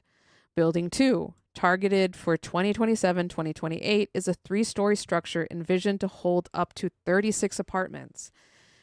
A church received $5 million in public money to build a support services facility. That facility justifies the permanent housing pipeline behind it.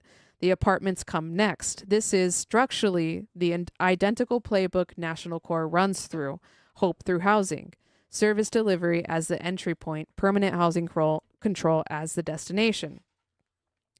The difference is the National Corps is a secular nonprofit developer with $1.3 billion in assets and decades of tax credit expertise.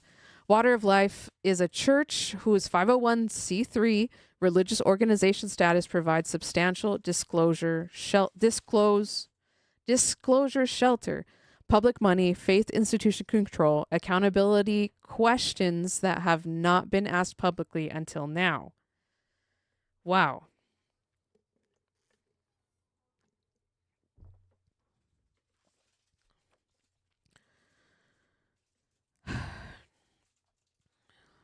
The Warren Nexus, 1 woman, 3 roles, 1 housing machine. No figure in this network occupies more simultaneous position of influence than Aquanetta Warren, and no single fact in this investigation is more significant than this one.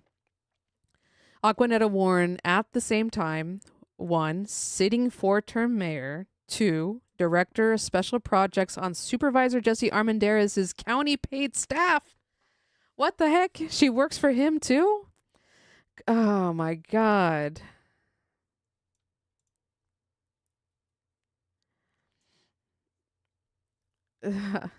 Let's hold on.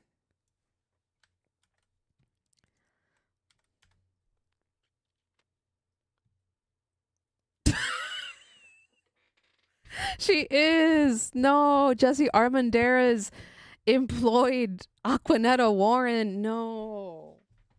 Oh my God. Oh my God. Oh my God. This is so bad. This is so bad. The everything runs so deep. Oh man. I need to send Mr. Angel Ramirez a message. He's the PR person. How does he have this much staff? Jeez.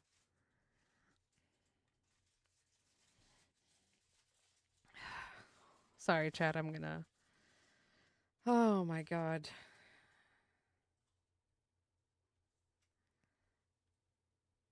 Crazy. Absolutely crazy.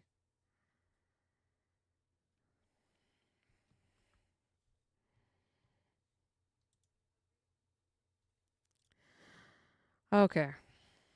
And so 3, Aquanetta's third problem, Fontana appointed voting representative on the San Bernardino Regional Housing Trust Board of Directors confirmed in the official May 13, 2026 Board of Directors agenda, which lists Aquanetta Warren's City of Fontana as the seated director of the trust inaugural meeting.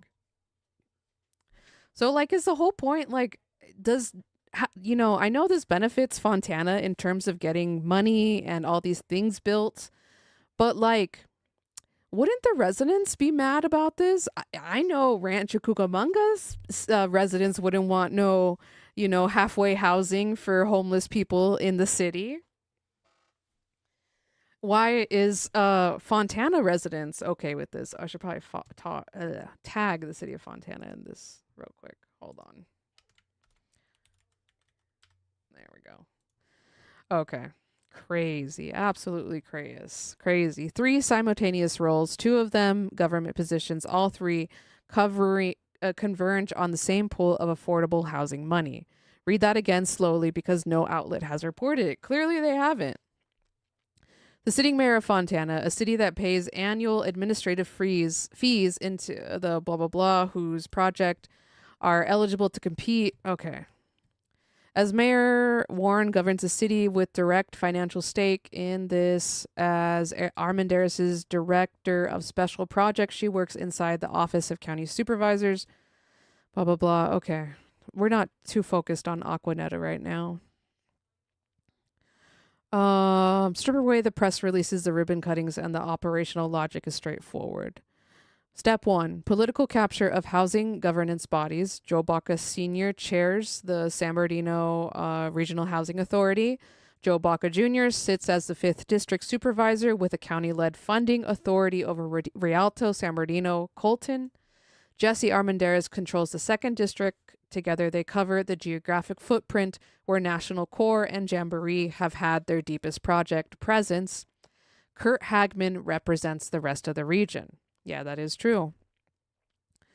National Core, already the dominant developer in the county's pipeline with Arrowhead Grove and Metroview, is structurally positioned to receive the majority of San Bernardino Regional Housing Authority project approvals.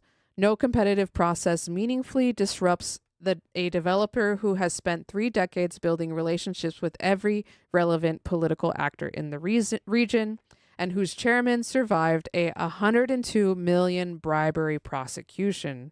Wow. Faith-based parallel pipeline. Water of Life CityLink operates a parallel track faith community cover for public funding flows that would face greater scrutiny if routed through secular nonprofits or private developers. Opposing funding for a church's homeless service is harder political argument than opposing a developer's tax credit application. Yep. Step 4, wraparound services to assist control both National Core through Hope Through Housing and Water of Life through CityLink Pathway. Embedded social services in their housing operations. This justifies the public subsidy. Creates a long-term residential dependency on services controlled by the operating entity, and entrenches the organization's control of the physical asset. Step 5, media management. IECN runs promotional coverage of Baca Senior's Housing Trust appointment, Metroview ribbon cuttings, and Water of Life service events, without disclosing the financial relationship, political connections, or conflict of interest. Question what any independent outlet would consider basic journalism. Damn. They're calling out IECN.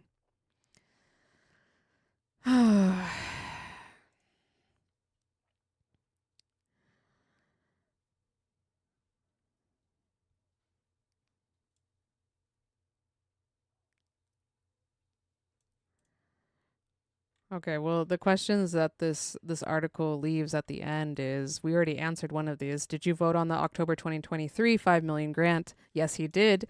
He did not recuse himself. For Joe Baca, okay. Yeah, who are the...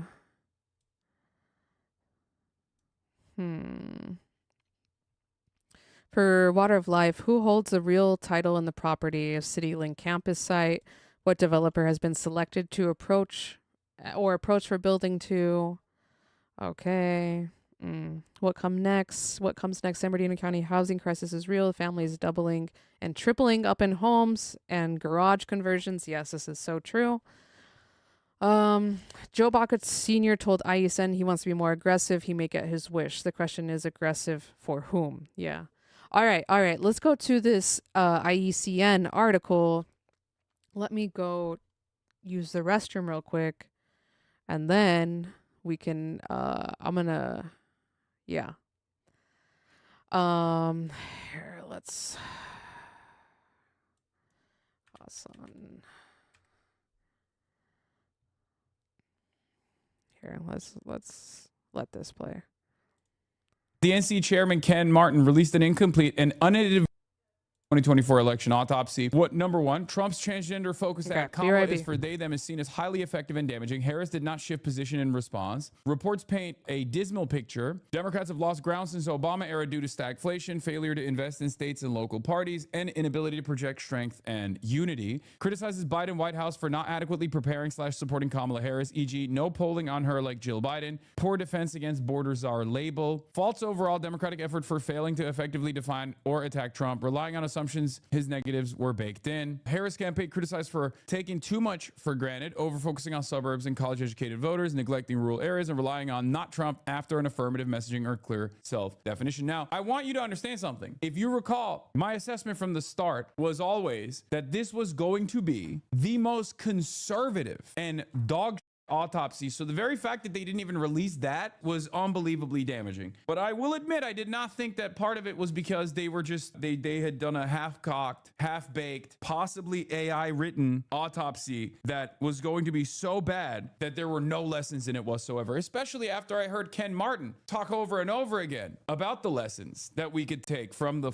autopsy. Ken Martin has said that Rivera has been fired. Okay, that's cool. Martin announced to staff today in a call that Rivera is no longer working with the DNC. This is the first time they fired someone for doing a bad job, by the way, which is incredible when you think about it. Because the Democrats, Trump was right, first of all. They are the Democrats. I will say it. The Democrats is actually a correct assessment, it turns out. Maybe he still has a fastball. Maybe I was wrong, okay? Maybe his fastball is still there because they are the Democrats. Jobs where you get rewarded for failing to accomplish basic tasks. Streamers, cops, CEOs, the DNC. It is incredible how bad this is. It's genuinely worse than you would expect. They should just give the party to us right now. Honestly, it's over. Just give it up. You don't want it. You're incapable of demonstrating basic competence. You can't do this job. Make Fast Shaker the DNC chair, probably one of the most successful operatives within the realm of Democrats. Just give it to him right now. Let's just retool the party in its entirety. You're done. You guys can go and play with the Republicans. Let's just do that. Now, of course, within the autopsy, or at least the final released version of the autopsy, as Prem Tucker points, there are no mentions of Gaza or Israel or Palestine. Now, of course, if you're a wannabe DNC operative, as many people are on the internet, this means it wasn't relevant at all. They are unironically saying, oh, dude, there's no mentions of it because it wasn't relevant. Now you guys are just mad because you want it to be relevant. Oh, guess what? Now there's two leading schools of thought here. They're competing schools of thoughts. Well, one is the idea that it actually was in the autopsy and then they took it out. And the other one is, yeah, of course it's not in there because these guys are morons. I think it could be either. They could have omitted this because when you look at the actual final takeaway from the autopsy, it's basically everything that the third way neoliberals have been saying, right? And that seems a little crazy. And if that's the final takeaway from the autopsy itself, well then yeah, it was a bad one. They didn't actually do a fully fleshed out autopsy. Edinger Mentum says whoever they got to write the DNC autopsy might have legitimately used ChatGPT. Like, look at this. There are many errors. This is from the CNN report. To Martin's point about this document not being ready for prime time, it contains a lot of errors and curious inclusions, even some that are puzzling to have in a draft. For instance, it lists two separate vote percentages for North Carolina GOP gubernatorial candidate Mark Robinson, 45% and 42.7%, neither of which was his actual share, which was 40.1%. You only arrive at these numbers if the AI is hallucinating. It at one point lifts up Washington Governor Bob Ferguson as an example of a candidate who did right things before later noting that he actually underperformed Harris. It misspells the names of politicians like Republican former Governor Matt Bevin as Brevin and Democratic former New Jersey Governor John Corzine. DNC autopsy author Paul Rivera met with the pro-Palestinian group IMEU Policy Project in July 2025 and told them the war in Gaza hurt Democrats in the 2024 election, according to people familiar with the meeting. But the final report makes no mention of Israel or Gaza. Dave Weigel says DNC's position, they've published what Rivera gave them in December, nothing was taken out, and all the DNC did was add the notes, the box about how stuff is wrong or missing. So if Gaza is not in there, it's because Rivera's report didn't include it. So either Rivera purposely did not look at Gaza or Palestine at all in the autopsy, either because someone directed him not to look at Palestine or Gaza or Israel at all, which is insane. Because you're supposed to cover every angle, like even if it's irrelevant, which is the argument that like the pro-Israel, Israel firsters in the Democratic Party are going to try to say, oh, it's because it was irrelevant. Stupid. It was irrelevant. This confirms my priors. They didn't factor in Gaza because it was irrelevant. See, all you guys are obsessed with Israel. That's what they're going to say, right? There were a million polls leading up to the election that showed that it was significant. And even if it was insignificant, the autopsy should show that it was insignificant. The idea that a full spectrum coverage on what went wrong is not going to feature some of the things that were irrelevant and openly say that it was irrelevant is insane. If it's irrelevant, it should be in the autopsy, as Gaza was not relevant to the equation at all. In any case, centrists, of course, have welcomed this revelation. It's just crazy because the Democrats always find a way to make the centrists look good somehow. Well, internally. Externally, centrists are despised, reviled, everybody hates them. But internally within the party, they're always right. It's just so crazy. They always massage the numbers to figure out a way where the centrists' priors were always the correct one, you know? They just did not lean hard enough to the moderate pivot. They didn't lean hard enough to be moderates, it seems. Welcome PAC, which promotes centrist Democrats, says that the NC autopsy is proof that the party needs to moderate. Why didn't I think of that? Oh my God. I'm a centrist. And of course, once again, the centrist DNC's autopsy that was absolutely dog and everybody hates it, actually proves my previous point that you had to be more centrist. True communism has never been tried. True centrism has never been tried. True centrism has never been tried. We needed more Liz Cheney, not less. You guys are stupid. Virtually every single factor that was unbelievably important are not mentioned in the report at all. Funny how that goes. How interesting. Gaza is irrelevant to the equation. Biden's age is irrelevant to the equation. And inflation is irrelevant to the equation. Well, if that's what your argument is, then I guess there's nothing wrong with what the Democrats did, right? I mean, this is just a report that once again proves that Democrats did everything right and they still got indicted, you know? I did everything right and they indicted me. It turns out the Democrats did pretty much everything right, except they did not go far right enough. It turns out the only way the Democrats could have done better, could have performed better, is if they pivoted to the center a little bit harder. It's really funny that centrist PACs like Welcome PAC are pointing to this as a spectacular victory when the DNC chair himself is like, this is dog shit. It's poo-poo. It's unbelievably embarrassing. I fired the guy who put it together. I hid it for 2 years out of shame. And I'm probably going to be fired from my position. And centrists are like, oh, this is perfect. This actually shows that we were right all along. Incredible. Third Way also posted and deleted a meme about the autopsy as well. Third Way put out a statement claiming the long-awaited DNC autopsy proved their worldview correct, only deleted afterwards, pointed out that the document they claimed was proof of their analysis was riddled with basic factual errors and was woefully incomplete. Third Way President John Cowan on the DNC autopsy. No wonder the chronically online, highly educated, left-leaning team at the DNC wanted to bury this report. The autopsy draft released today validates the case we've been making post-2024 and are making again today as we gather over 150 Nevada Democrats to chart the party's future. Democrats must be able to win the middle anytime, anywhere, and they can do that only with a combative centrism that rejects identity politics, reclaims the vital center, and positions the party as fighters on the economic issues that matter most to voters. As the New York Times poll shows, even a majority of Democrats want the party to move center and not left, and this report echoes that sentiment. For Democrats who want to win, this report should be case closed. They had to delete it because everyone was like, dog, this report sucks. What the f are you talking about? You're such a goddamn idiot. But again, it doesn't matter because you can be a idiot as long as you're an idiot for rich people. As long as you're a propagandist for rich people, your position is usually going to be fine. Your station will not be in jeopardy. Another example of this, of course, is Bari Weiss. Bari Weiss is an unbelievably incompetent brown noser, but because she's a brown noser for the right billionaires, her station is usually fine, right? I mean, now they're talking at CBS because of her unbelievable incompetence that maybe they should switch her around a little bit, but she's always going to have a career. The other point that they're trying to hastily slap together is this notion that the New York Times Siena poll also confirms their priors. But it's something that a lot of people don't understand. Voters identify free healthcare and other left economic populist policies as moderate. That's the problem. These guys think when the average American says, let's move to the center, let's move the Democratic Party to the center, they actually mean stop talking about trans stuff all the time, which is what they think is going on, which is not going on because the only reason why the Democrats are defined by that is, and this is literally absolutely a major part of the Kamala Harris failure is because they are defined by their enemy. Democrats are defined by the Republicans because they don't get to dictate the terms of their own party. They don't get to dictate who they are. They don't get to show the Americans who they are with clear-cut, definable policies. That's why I always ask every candidate that I have to, do the Zoran method. Give me 5 policies that you want to be defined by. Anyone that does not recognize that is either lying, being paid to lie, or is a unbelievable dumbass. I'm sorry. It's very clear. You look at like approvals for certain politicians like Zohran Mamdani, Bernie Sanders. These people are in the hard left or the hardest of left. Why do they have better approvals than, I don't know, Marie Gluesenkamp-Perez? Marie Gluesenkamp-Perez or Josh Gottheimer are the perfect Democrats, right? From the perspective of the Democratic Party, the problem solvers caucus, like those are the blue dog Democrats are supposed to be the best Democrats. If you were to look at Twitter and get your notes off of like DNC consultants and also those who LARP as DNC consultants for free on election Twitter, Marie Gluesenkamp-Perez is the best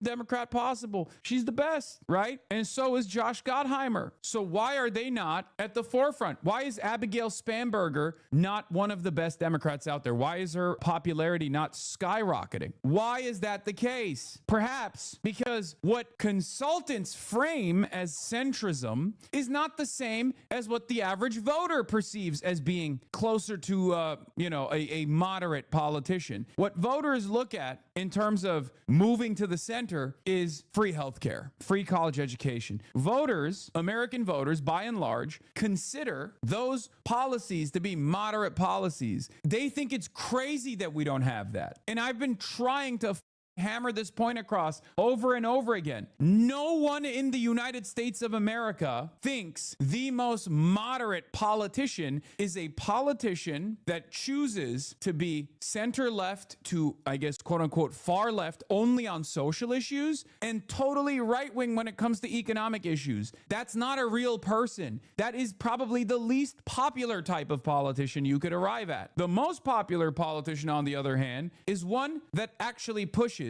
a broad left-wing agenda when it comes to the economy and puts that at the forefront of their messaging, the forefront of their campaign, the forefront of their legislative agenda. All of the other stuff, whether you're socially progressive or socially moderate or socially reactionary, that stuff is secondary. What people care about is what you're gonna do for them, okay? And once again, as I've said over and over again, we do not have to compromise on trans issues at all. We do not have to compromise on trans issues at all, because if you just give people something to vote for rather than constantly vote against the Republicans, then you don't have to talk about the trans shit at all. Then you look silly. Your opposition looks silly. If you're like, hey, I am going to improve your life. I'm going to improve your life. I'm going to fight to improve your life no matter what. That is my primary focus, is my primary purpose. That's all I want to do is improve your life, and here are the ways I'm going to do that. We're going to fix public transit in this country. We're going to do high-speed rail in this country. We're going to do, jobs guarantee, federal jobs guarantee. We're going to do social housing. We're going to do free healthcare, free college education. When you say stuff like that, when you put that at the forefront of your campaign, and then your opposition turns around and goes, but what about trans people? What about trans people? You look stupid. Your opposition looks unbelievably childish and stupid. It's that simple. This is what your opposition looks like. I said, now imagine if the other side is offering Medicare for all, arms embargo and sanctions on Israel, a federal jobs guarantee, social housing projects, and high-speed rail. Like imagine one party is saying, we are the Medicare for all party. We're going to give you free healthcare. We're going to give you free college education. We're going to actually fix the housing market. We're going to just build social housing, and we're going to do good labor unionized government-backed jobs to build those houses. Same with the railroads, all this.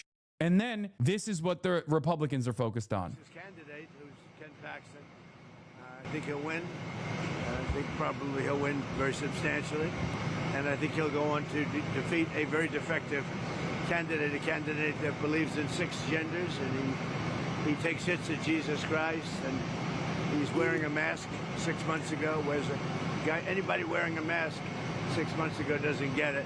I mean, this is silly. The average American voter might be a little bit reactionary. The average American cultist might actually hear this and go, 6 genders, okay, that seems good for me. There is a much smaller market for people who demand this, as opposed to people who demand material improvements in their lives. I feel like nothing I'm saying is shocking. I don't think anything I'm saying is even ideological. I don't think anything I'm saying is like reinventing the wheel in any way, shape, or form. I'm literally saying, if you promise to fix people's immediate material problems that plague them on a daily basis with clear-cut, well-defined policies, universal policies that are easy to understand, easy to identify, and your opposition is talking about how you want, like, you know, 35 we're back. genders We're and back, to but snip we'll people's finish the penises video. or whatever, they're going to look gross and weird and strange. You're going to look competent. But the Democrats will never do that because they know that if they do that, then corporations that benefit from both parties' inability to address these issues and corporations that make money off of the economic struggles that plague your life, corporations in the private healthcare industry, for example, those guys will lose profits and they'll stop giving money to the Democrats. They'll stop hiring the children of elected representatives in the Democratic Party into high-paying jobs. It's not that confusing. It's not that complicated. The guy that Martin hired to do the autopsy fucked up so bad and was still working for the DNC months later, he just got fired. For the record, the guy that was hired to do the autopsy was so spectacularly bad, and yet he was still working at the DNC, because this is another thing that I always talk about. Democrats love rewarding failure. Jamie Harrison, great example. Diligent fundraiser, fundraised the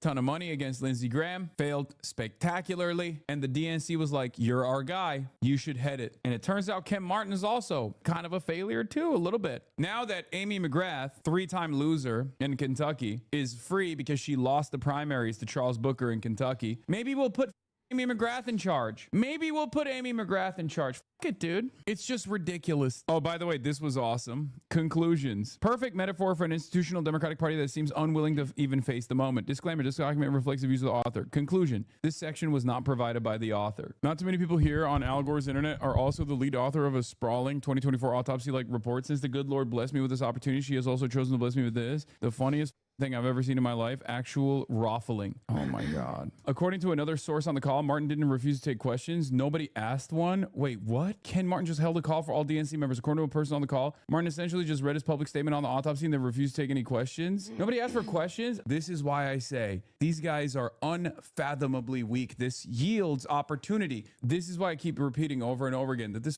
party is dying. The Democratic Party is unbelievably weak, and that's a good thing for us. If your goal is to make necessary changes in the United States of America, it's basically an opportunity. It's like you have a friend who's really into cars, and he has an incredible car that you want. He's your best friend, but he can't drive it any longer. He had a freak accident, so he can't drive cars any longer. You could just take the car now, okay? You could just be like, hey, let me take this off of you. I'll take this car off of you real cheap, okay? You give me a good deal on this. You got a DUI. Maybe I'll let you drive it every now and then in the parking lot. That's the way I see it. I see opportunity. So it's a waste not to use this opportunity, this moment. That goes beyond just the typical Democratic voting demographics. Will they be able to re-secure some of those voters? I think that's part of what Democratic leadership here on the Hill has been betting on, and that could serve as somewhat of a roadmap heading into 2024. At long last, the Kevin 2024 Fry, we'll DNC let you get back to reading this autopsy report from the DNC from 2024, and we know you'll bring us more highlights as you get them. It makes total sense why incompetent fascist Republicans keep winning in this goddamn country with objectively the most evil, openly evil policies. Because it's not like the Republicans are running around being like, we have some really good ideas on how to fix this country. They are just open. They're open about it. They're like, no, we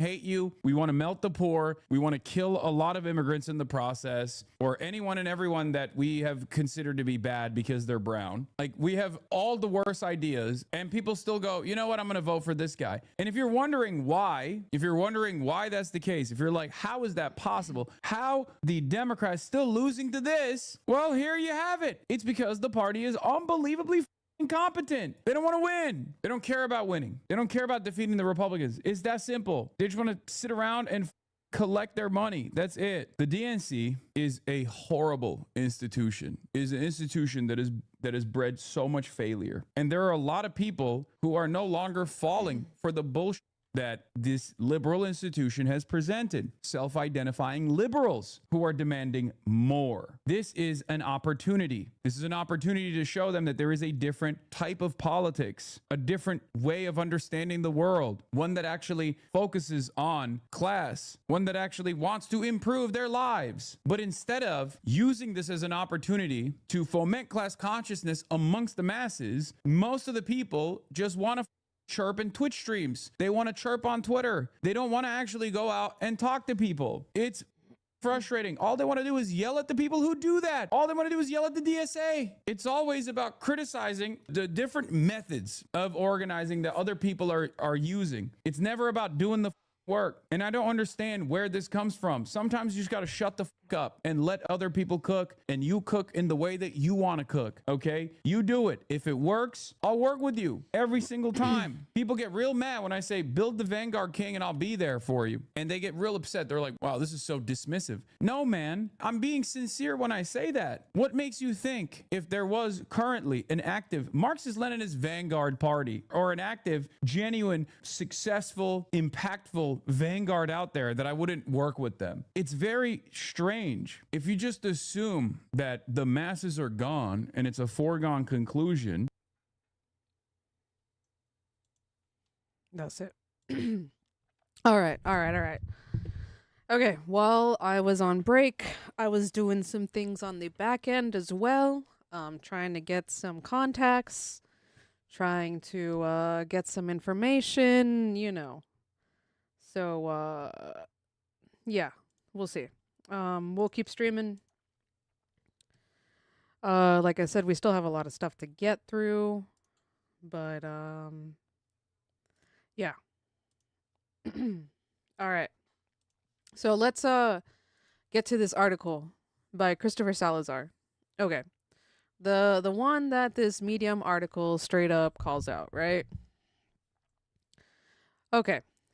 Rialto Mayor Joe Baca Sr. was appointed chair of the San Bernardino Regional Housing Trust, a body which oversees and supports oversees the support and creation of affordable housing in San Bernardino County. On Tuesday, May 12th, the appointment comes out at a critical juncture for the region as state compliance mandates dictate which municipalities secure funding and which are penalized. Rialto achieved compliance with the California housing element earlier this year in March. Okay, compliance. Aligning the city's long-term housing plan with state law. Likewise, the city of San Bernardino reached the same milestone in June 2024. However, much of San Bernardino County is lagged, leaving eligibility for critical state and federal funding streams locked, putting local budgets at risk with severe financial penalties, something Baca hopes to curtail by working with regional authorities to combat the housing crisis. According to Baca, who spoke with the Inland Empire Community News Monday afternoon, neighboring Riverside County has far outpaced San Bernardino. Riverside had 52 projects that were funded, Baca said, while San Bernardino County only had 8. So that tells us that we're really way behind the 8 ball. We got to be more aggressive. The Regional Housing Trust was established through a joint power agreement between participating cities and the county to support affordable housing developments for low and moderate income residents and those experiencing homelessness. Baca said the board consists of roughly 17 members alongside a 7-member ad hoc committee responsible for making recommendations on future projects and funding priority. Hold on, let me no, I did look up the San Bernardino Housing Authority. It's this. And I couldn't figure out anything about it. Regional Housing Trust white paper. I'm not going to read through their research. Let's see. Let's see their little PR. Oh, no, it's not PR. It's just contact. For claims, please complete the claim form. No.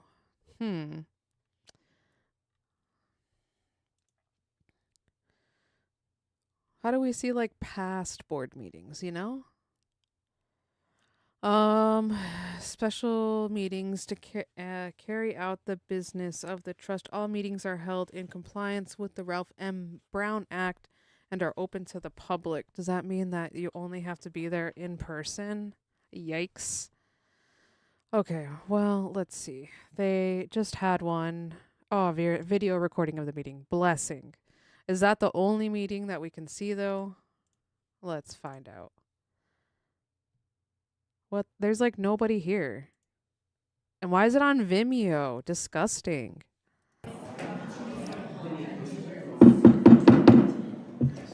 Good morning, everyone. Sorry. Given this is a new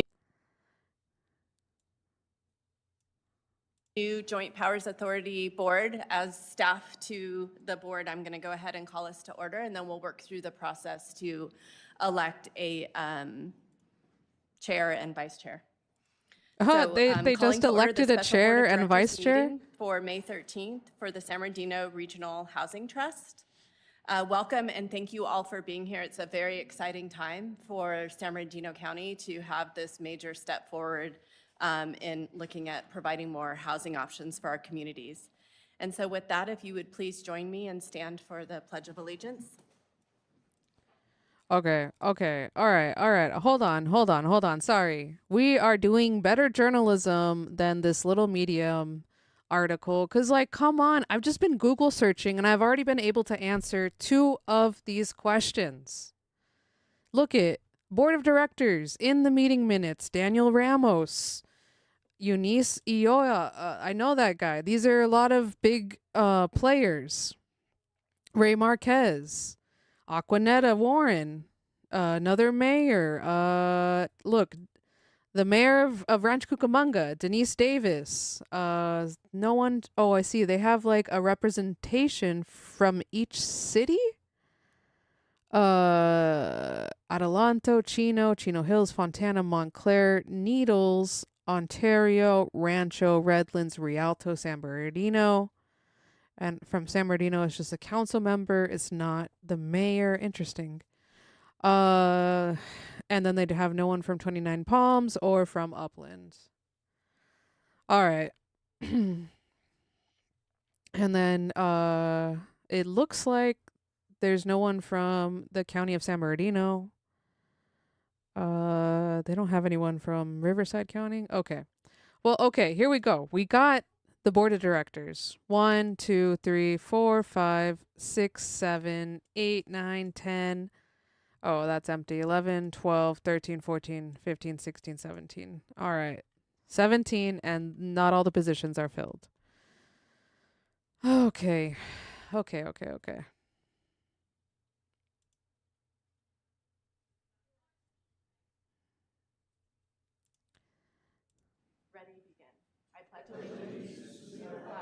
Necessary to address it collaboratively. And thank you. We have a quorum. When I call your jurisdiction, please state your name. Adelanto? Not present. Chino? Not present. Chino Hills? Fontana? Not present. Montclair? Not present. Needles? Not present. Ontario? Paul Leon here. Rancho Cucamonga? Redlands? Denise Davis. Yo, Rialto? Denise Davis. There, we can get San some Bernardino? insight. Not present. 29 Palms? Dan Mintz. Upland? James Breitling. Yucca Valley? Merle Abel, present. Thank you. We have a quorum. Does the clerk have any notices or modifications to the agenda? I have none.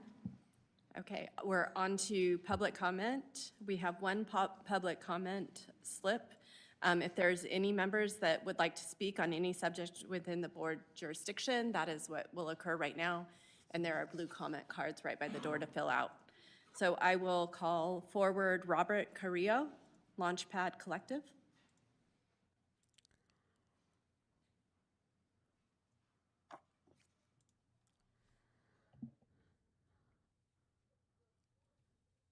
Yep, cool. All right, good morning, Chair, board members, and staff. My name is Robert Carrillo. I'm a resident of Ward 7 in San Bernardino and the founder of and president of the Launchpad Collective and Carrillo Group, both based and focused in San Bernardino City. First, as a community member and as an emerging developer, I want to acknowledge how important this moment is for the region. The creation of the Housing Trust represents a real opportunity to move beyond simply discussing the housing crisis and toward building the infrastructure necessary to address it collaboratively. And I know that there are mandates, right, like the RENA and whatnot, but I think overall the focus on housing alone is critically important and good.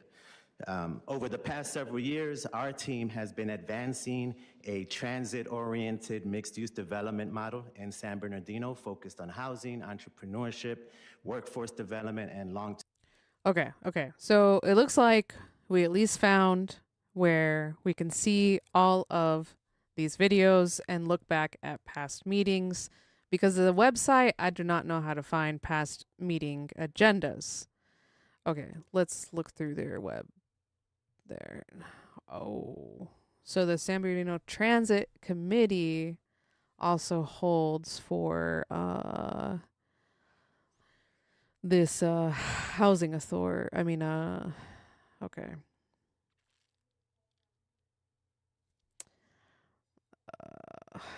Collections, board meetings, no.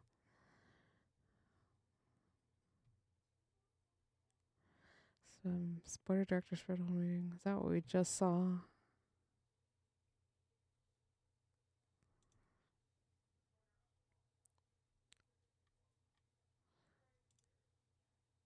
Good morning, everybody, and thank you for joining us today. It's May 6th, 2026. It's about 10 a.m., so I'm going to go ahead and call the Board of Directors meeting to order for the San Bernardino County Transportation Authority. Okay, that's the Transportation Authority.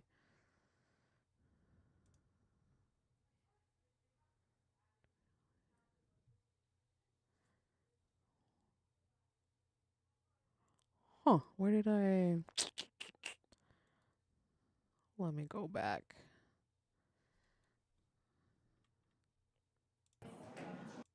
And with that context related to the vast majority of the items that are on the agenda today.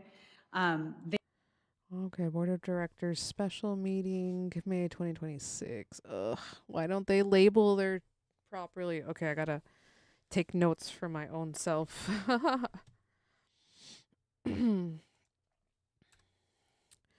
Okay. Sorry for the heavy breathing. This is intense. They are for your consideration and are setting the structure for governance of the housing trust in total. And the items on this agenda are really a part one, which provides staff ongoing direction and guidance, but also provides specific direction to bring back part two of the governance, which we'll be bringing back at the next meeting. So for those board members that are not a part of the SBCOG board, and for those that are that need a little bit of a refresher, all of the actions here are based on direction provided by the SBCOG board over the course of 3 years of research and analysis that were completed to find the course forward for what would become this regional housing trust. The direction was that the SBCOG would administer the San Bernardino Regional Housing Trust, and that direction was not arrived at lightly. It included several years of research and discussion among the board members and city managers.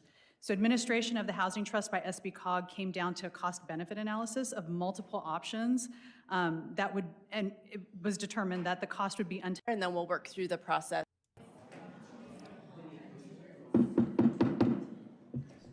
Good morning, everyone.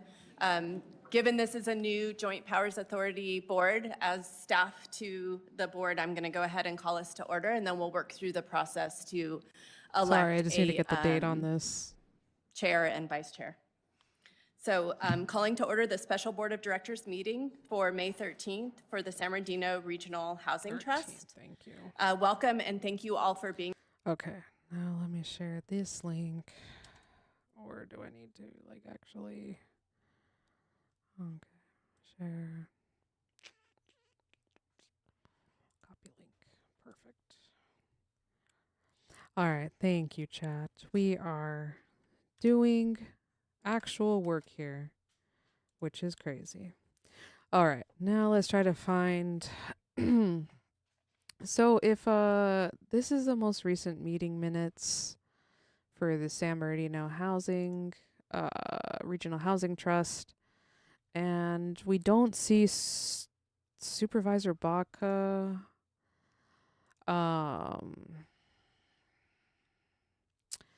Okay.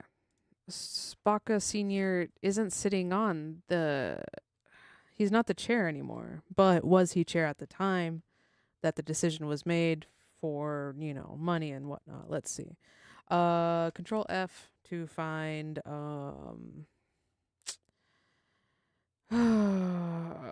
chair. Okay, when Rialto Mayor was appointed chair of the San Bernardino Regional Housing Trust May 12th. Oh, oh, oh, oh, oh.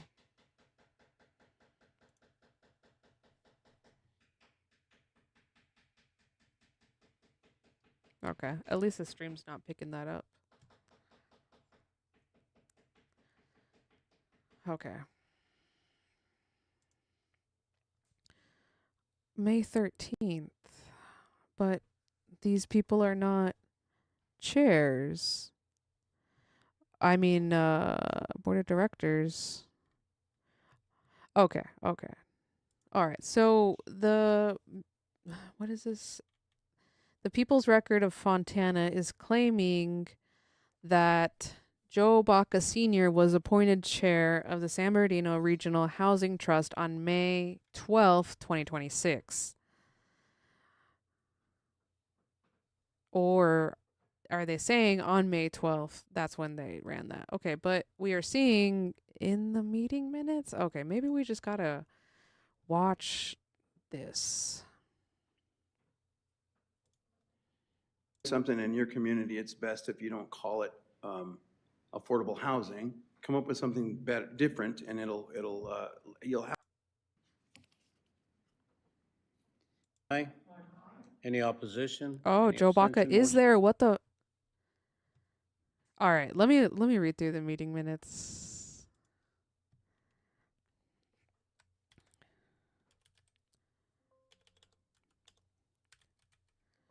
What? He wasn't mentioned there? May 13th. All right. Adoption of policies for the San Bernardino housing. All right, let's just watch their freaking meeting, Jesus. Motion carries. Item number 10. Monique? Yes, agenda item 10 establishes the Housing Trust's financial governance framework. The proposed policies include the agency's financial policy. On housing alone is critically important and good. Over the past several years, our team has been advancing a transit-oriented mixed-use development model in San Bernardino focused on housing, entrepreneurship, workforce development, and long-term community revitalization. Our project is at Baseline and Sierra. It's called Launchpad Baseline, and it recently achieved consistency determination under AB 2011. We used the transit overlay district to increase the density there. And so it's positioned as one of the execution stage transit-oriented developments moving forward in the city. And the project, briefly, it combines mixed-income housing with neighborhoods serving commercial space on the ground floor, including opportunities for small businesses, a commercial kitchen, daycare, and community-based economic activity. And then above is housing for young people, youth aging out of foster care, transitional age youth, immigrant youth, and veteran women with children. And what's exciting is that this isn't an isolated project. We're working, again, on revitalizing the corridor. It's in a deeply distressed tract, which is determined by the New Market Tax Credit Program, which is also part of our capital stack. But I wanted to also respectfully, since I know on the agenda there's $1.85 million potentially available for shovel-ready projects, and I just wanted to mention our project as one that could serve this catalytic gap financing to get our project through completion. We're slated to break ground in July. So again, to close, my hope is that this trust prioritizes, and I know it will, just from reading the documents, that are both visionary and executable, projects capable of delivering housing production, economic opportunity, and long-term corridor revitalization together.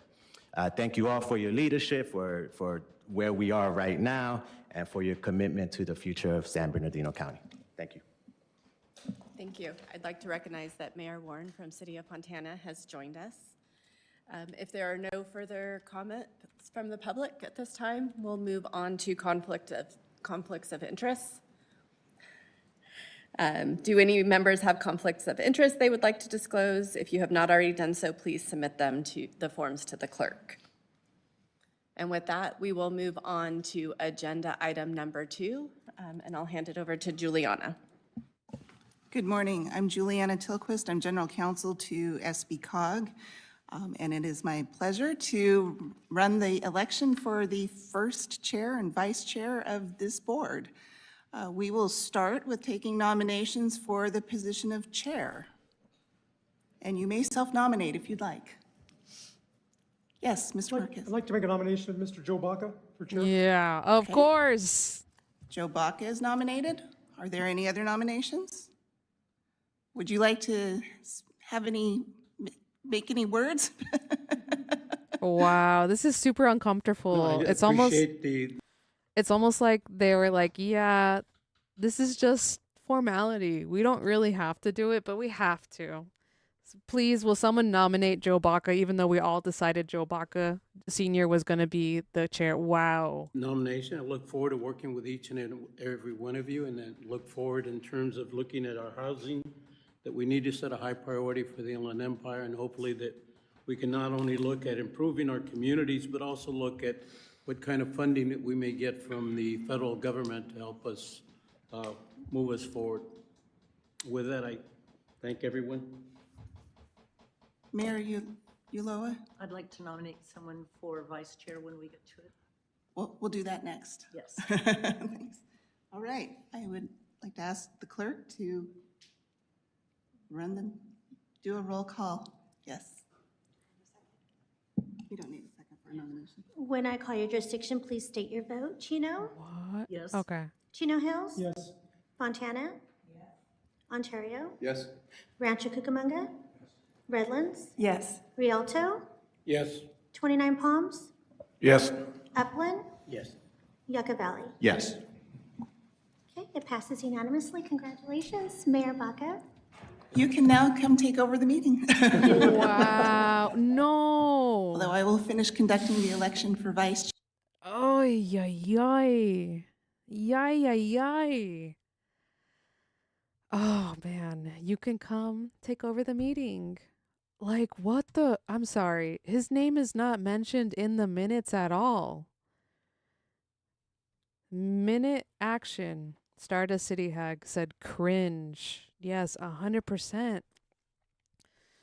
General practices for conducting meetings and just... Okay, hold on. So...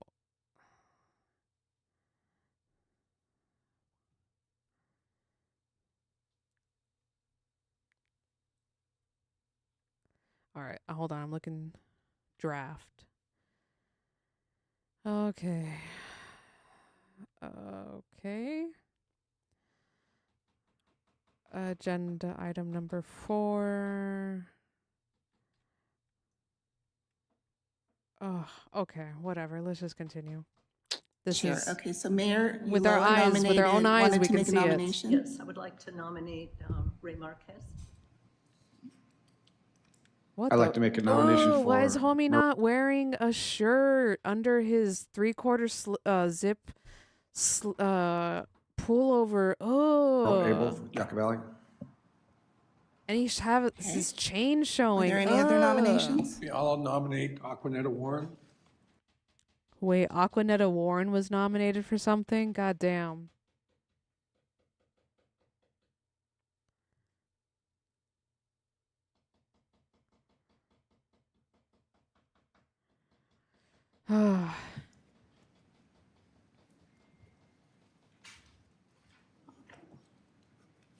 Any other nominations?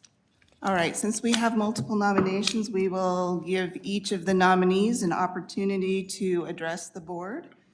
We will start with Mr. Marquez.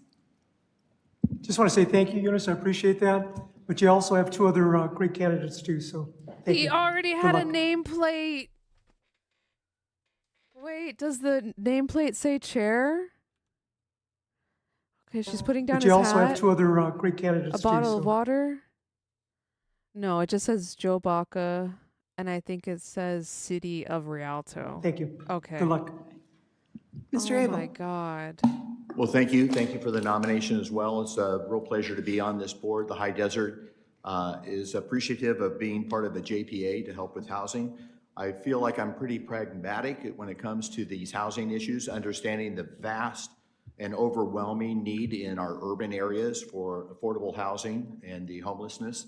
But also the High Desert needs to have representation as well because our challenges are different.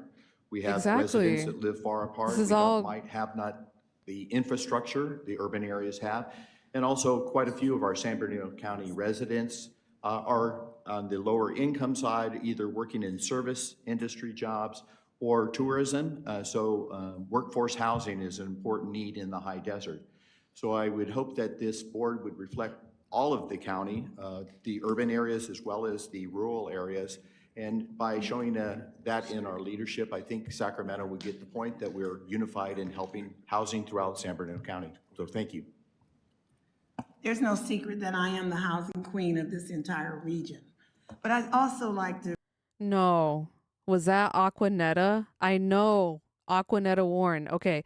I think that's her because we heard whoever's running the meeting, clerk Marlena Roman, she said that the mayor of Fontana was in the chat. I mean, in the call, virtually. And she just literally said, y'all know I'm the queen of affordable housing. Brother, what? What does that mean? There's no secret that I am the housing queen of this entire region. What? But I'd also like to respect the fact of what you just said, sir. We do need to have you represented. But regardless of this election, you will be represented. This board has always tried to be fair to all the region. So I'm going to withdraw as vice chair and give you that opportunity and support your efforts because we want to be one. Okay. So she's like, I'm the housing queen. I don't need to be vice chair. One follow-up comment. I'd like to withdraw my nomination too. How you vote for Mayor Abel as vice chair? Chino? Yes. Chino Hills? Yes. Oh, no. Fontana? Yes. Ontario? Yes. Rancho Cucamonga? Yes.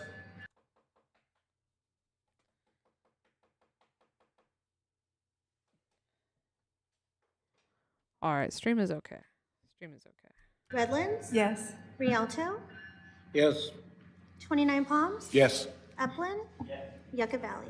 Yes. Oh, Thank you. Passes unanimously. Congratulations, Vice Chair. You want me to take over? Yeah, I want you to Okay. take over. Now that we've just had the elections, we'll move on to number 3 on the agenda, and that's general practices for conducting the meeting and just cause of teleconferencing. We'll open it up for interpretation from the attorney. Marlena will take this item. Yes. Good morning, Chair, members of the board. This item before you is to adopt the proposed general practices for conducting meetings. This is consistent with how the SBCOG board operates. The meeting practices provide for business of the board to be conducted efficiently and in a manner that is easily to understand by all members. Recommendation B is requesting for approval not to facilitate implementation of the Just Cause teleconferencing option authorized by California Government Code. Again, this is consistent with the action taken by SBCOG board. With required resources needed for implementation, the Oh my God. Okay. challenges outweigh the benefits, and the risk of technology failure could result in the cancellation of the meeting. We do offer teleconference locations, with the City of Needles being one of the established locations when So what I'm requested. understanding, And if any other okay, board because member I is thought this was like a interested in hosting well-established thing. No, this is the first ever meeting I'd be happy to answer any of this whole Sure, I believe that. organization, right? This sub-organization of the Transit Authority. I don't know if that San was in Bernardino order or that County we needed Transit to Authority, I ask for guess. public comments before we actually take the vote. And yeah, like, okay, they had some members.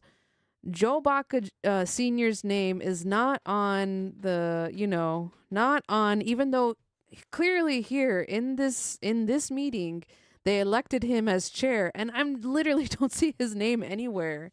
Like City of Rialto, it says vacant. Why does it say vacant? This is so fishy, brother. So bad. Since I'm now the chair, I'm sorry. Why Any, is he public joking comments about this? on this item?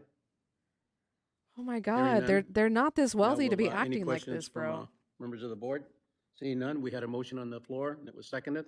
All those in favor signify by saying aye. Any opposition? Hearing none, motion carries. Now we'll go on to item number 4, adoption of San Bernardino Regional Housing Trust Proposal Bylaws. Monique? Hey, good morning. So before I get into the item itself, I want to provide some context related to the vast majority of the items that are on the agenda today. They are for your consideration and are setting the structure for governance of the housing trust in total. And the items on this agenda are really a part 1, which provides staff ongoing direction and guidance, but also provides specific direction to bring back part 2 of the governance, which we'll be bringing back at the next meeting. So for those board members that are not a part of the SBCOG board, and for those that are that need a little bit of a refresher, all of the actions here are based on direction provided by the SBCOG board over the course of 3 years of research and analysis that were completed to find the course forward for what would become this regional housing trust. The direction was that the SBCOG would administer the San Bernardino Regional Housing Trust, and that direction was not arrived at lightly. It included several years of research and discussion among the board members and city managers. So administration of the housing trust by SBCOG came down to a cost-benefit analysis of multiple options and it was determined that the cost would be untenable for a housing trust to establish an entirely new agency to manage the trust. So the various items before you in this agenda are presented with the ultimate end that SBCOG will be administering the San Bernardino Regional Housing Trust, and the policies that we're requesting you to approve are consistent with SBCTA SBCOG. So part 2 of the item. Okay. Hold on. I'm trying to make sense of this. Reminder, everyone, I am not as smart as other people who are doing the job that I'm doing right now. Okay. I'm trying to figure out as we go what is going on. So this is just recently created, but it sounds like there was maybe previous discussions, like if this is the organization's first meeting, or whatever this housing trust, this trust is organization first meeting, like how they seem, yes, they're well established, they're doing this, they're doing that, but like I don't understand why it feels like it is kind of being hidden and covered away. I don't know. We'll figure it out. But it's just like really, really creepy. Not creepy, just I don't understand. And there's too many missing pieces, and we're trying to fill it in. And it's like the more I try to fill in the pieces, the more it's crumbling apart. That will come back to you at meeting 2 will build on the actions again taken today and will include appointing experts to the board, approval of the operating budget, and an MOU for administration of the trust between the Housing Trust Board and SBCOG Board. So with that table set, this item for the agenda is one of the actions that is necessary to formally operationalize the trust itself. The bylaws provide foundational governance in alignment with the Joint Powers Act, the Brown Act, and the Political Reform Act, and the Public Records Act, and agency financial auditing requirements. The highlights within the bylaws include board representation, annual election of the chair and vice chair, officer roles, financial protocols, and committees if the board determines that it wants to create some. The proposed bylaws provide the agency with governance structure that is necessary to move towards implementation of this trust. So with that, I'm happy to take any questions. Are there any comments from members of the public on this item? Hearing none, are there any questions from members of the board? Eunice? Yes, I understand. I don't know the details because I just found out about it, but I understand that there's a slight conflict in the bylaws that have been brought up. Yes, I spoke with staff and Chino, and they did bring to my attention, and also the county brought to my attention, 4.3E within the JPA was intended to be specific to the appointees that this board will make that are not elected. So the discrepancy between the bylaws and the JPA doesn't affect how the member agencies elect and appoint their representatives on the board or their alternates. Okay. Thank you. I have a question. Is this a separate vote for chair and vice chair, or the same one sit on this that were elected? I'm sorry, I don't know. There's only one there's a chair and vice chair for the Housing Trust Board, which is done and set at this point. Okay. And for this? For this is looking at the bylaws. And the bylaws support one of the foundational documents to the Housing Trust. Yeah, but it states here that she mentioned we needed to select the chair and the vice chair. Oh, it establishes the rules for how that's done on a regular, ongoing basis. Oh, okay. Yeah. All right. Is there a motion from any I'll member move of the board? item. Motion's been made Second. and seconded. All those in favor signify by saying aye. Aye. Any abstention? Any opposition? Hearing none, motion carries. We'll move on to item number 4. Monique? think we're on to item. Number 5. Number 5, okay. Agenda item 5 continues implementation of the governance structure required under Senate Bill 20. So under Senate Bill 20, the Trust's governing board must include at least 3 elected officials and 2 experts in homeless or housing policy who are not elected officials, and this is codified in Section 4.3 of our JPA. And to fulfill the statutory composition, staff recommends issuing a call for interest for the 2 expert seats, and these appointments are for 2-year terms, and the director shall serve on the board without compensation. Interested candidates should submit a formal letter to the clerk of the board by 5 p.m. on Friday, June 5th, and all letters will be agendized for board consideration and appointment at the next meeting. With that, I'm happy to take any questions.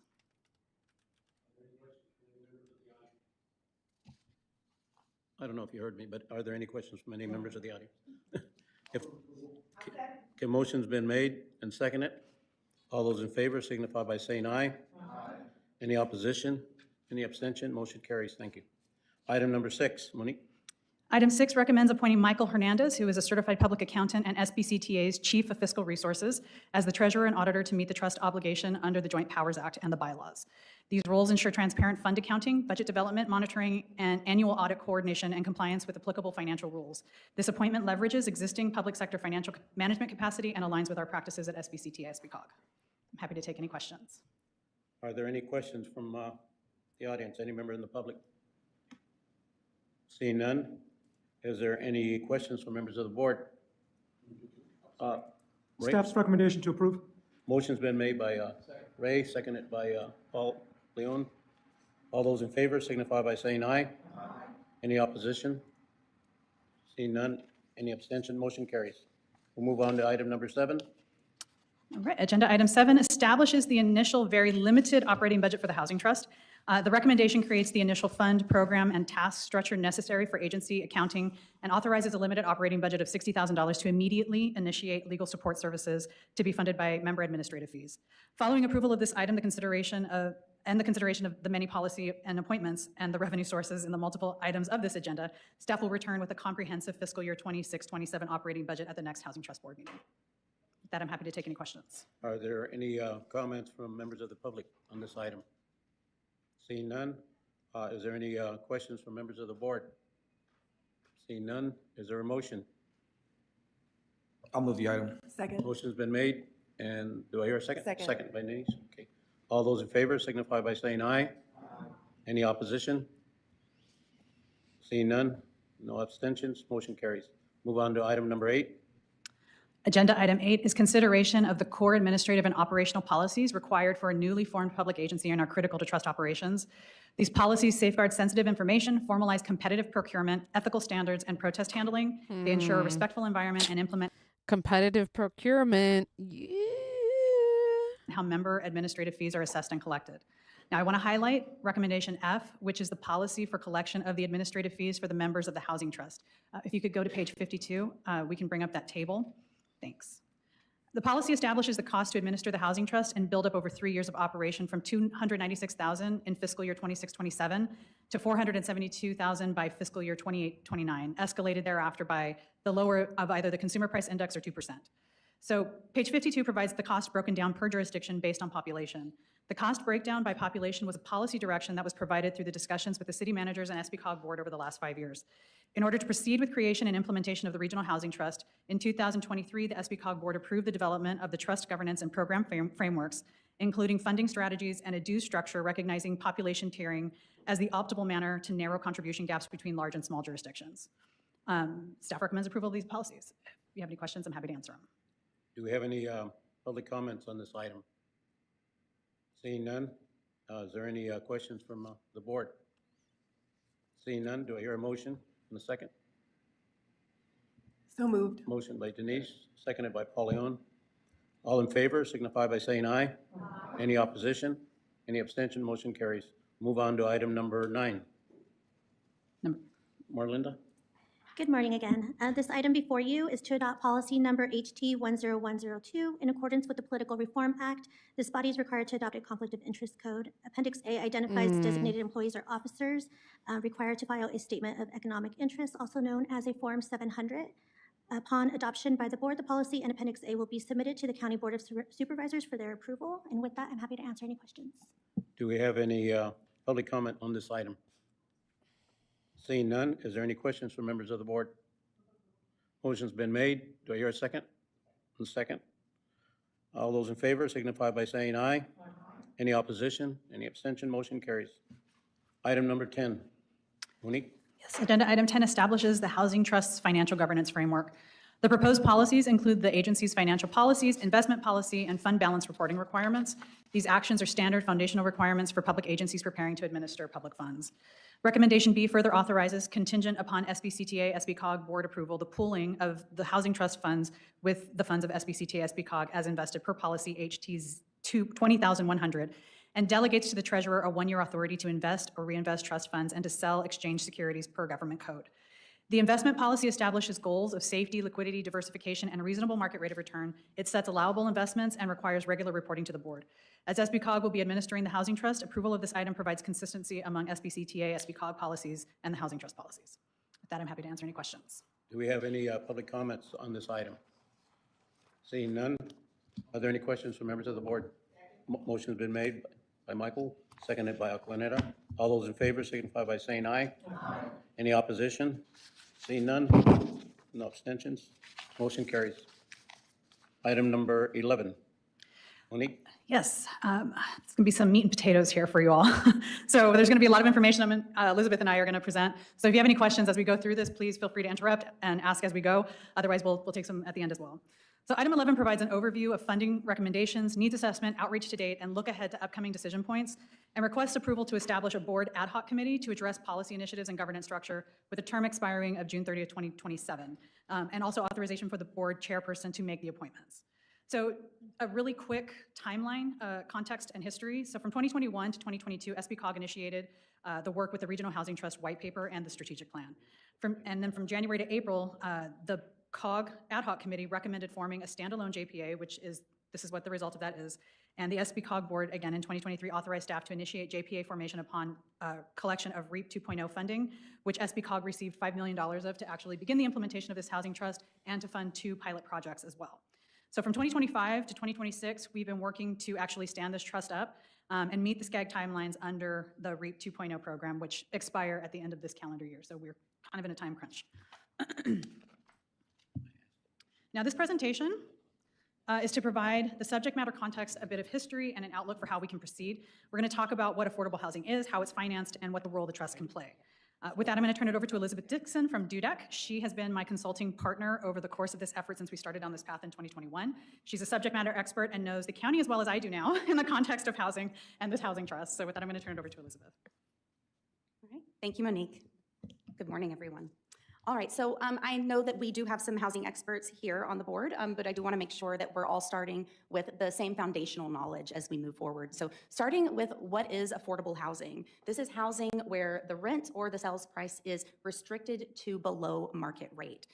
When housing is affordable to a household, it means that they aren't spending more than 30% of their household income on housing. The way that we calculate this is based on the area median income, and this is calculated annually by HUD, and it's adjusted for household size because a household of 4 needs more income than a household of 2. So 2024, the median income in San Bernardino County for a family of 4 is $97,500. When we start to look at this by income level, we start to see what that really looks like. So for those earning 30% or 30% of the median income, their household income is just over $31,000. We then have households that are considered very low income. That's those around the 50% mark. They're earning $51,000. Low income is less than 80%, and that's $82,000. And then there's also an income category that is moderate, and that is up to $120,000 of the area median income, and that is $117,000 a year, and that's for a family of 4. So what does that really mean in context? Oftentimes, we hear that different jurisdictions are really prioritizing workforce housing, housing for teachers, housing for nurses. Workforce housing is affordable housing. So when we start to look across the county with an average asking rent of just over $2,000, for a household to be able to afford that, they would need to be earning over $6,000 a month. And that's just below the median for the county. When we start to look at who can really earn this, who can afford this, that $6,000 a month, well, the state minimum wage would put a household at just under $3,000 a month. Home and health workers, personal care aides, they would be earning a little over $2,000 a month as well. Salesperson would be a little over $3,000. Childcare workers, the same, and then medical assistants earning closer to that $4,000 mark. So you're seeing, these various categories of the workforce still aren't really making enough to be able to afford the average asking rent. So how do we put this into context for the region? How much affordable housing do we really need at the end of the day? When we look at the number of extremely low income and very low income households, so that is all the households earning 50% or less of the area median income, we have more than 60,000 renter households. And when we compare that to the total number of actual affordable housing units, we find that we still have a very large gap to fill. So with all that context, we're here for the Housing Trust. The Housing Trust is really focused on financing. So what does that look like in context? What makes affordable housing affordable? You have really two options. You have public financing, so that can look like local allocations, low-income housing tax credits, private debt. And then you have regulatory requirements, so things like the density bonus program, inclusionary housing. Those are other ways that affordable housing can be built.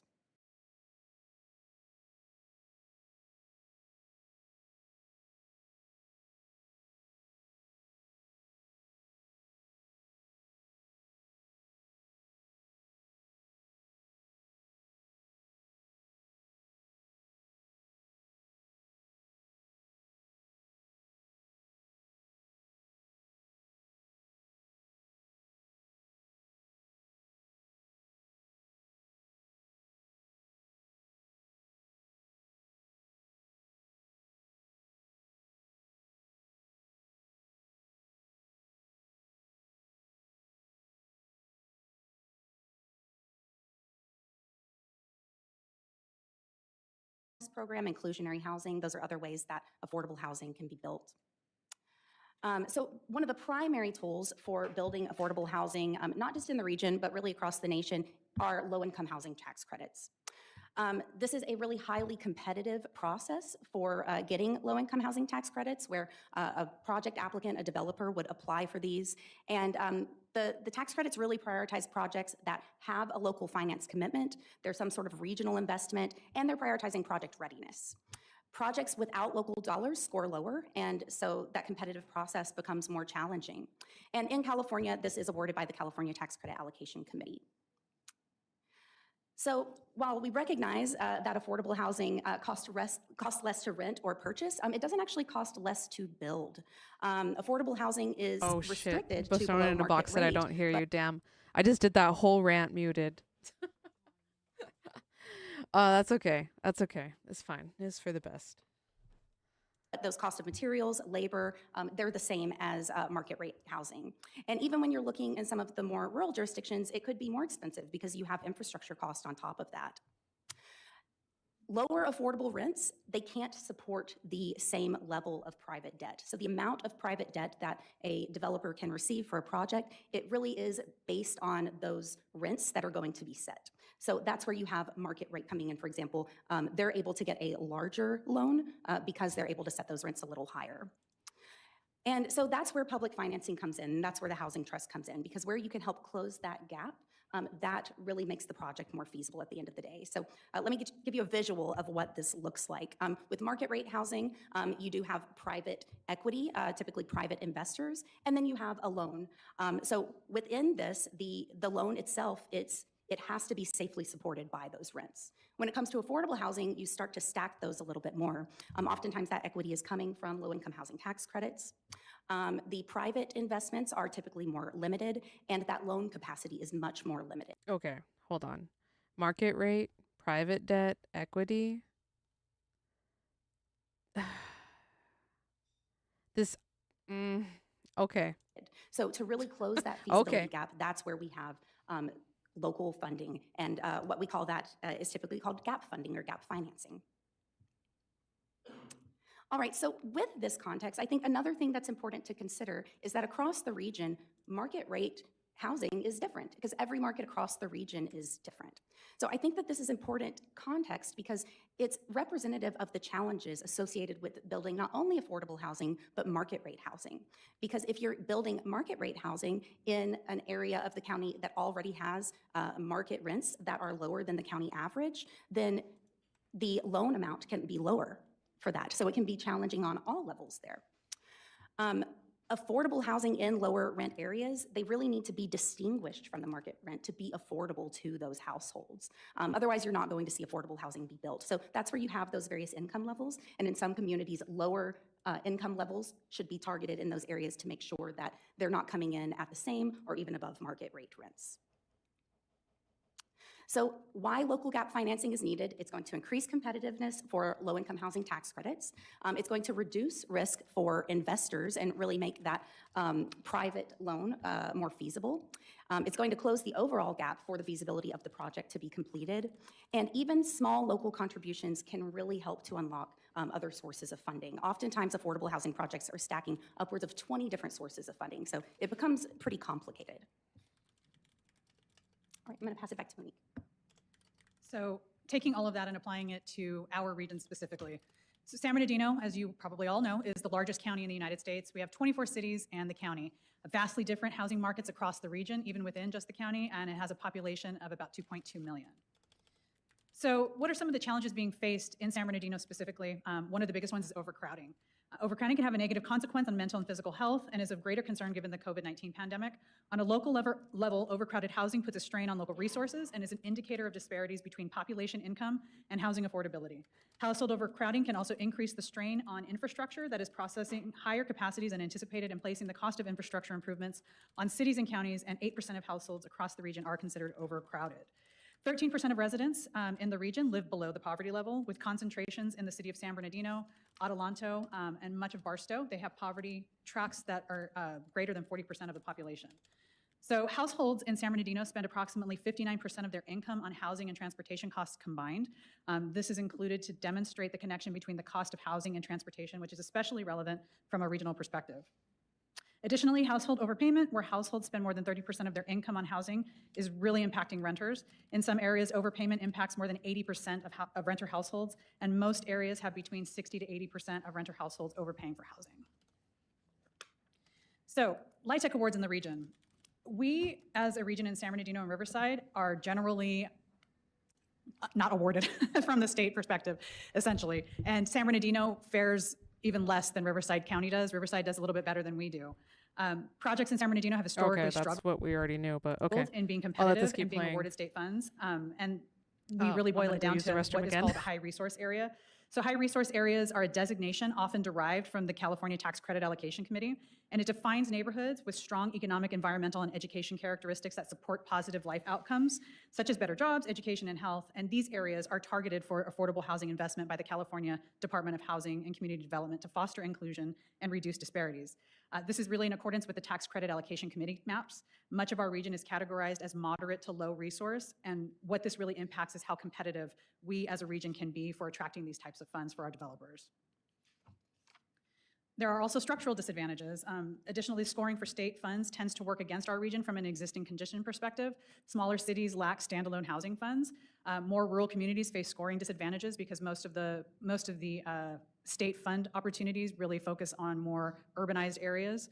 Lower rent communities face underinvestment from private market, and there's inconsistent local participation that weakens regional competitiveness. So consistency and predictability really matters when we're moving grant applications forward. And we need a common regional mechanism to pool or deploy funds, which is what this housing trust is really targeting. So that brings us to the trust. So what is a housing trust fund? It's really a long-term financing and policy tool that pools regional resources. It provides gap financing and supports preservation and acquisition, and it focuses on long-term affordability for the developments.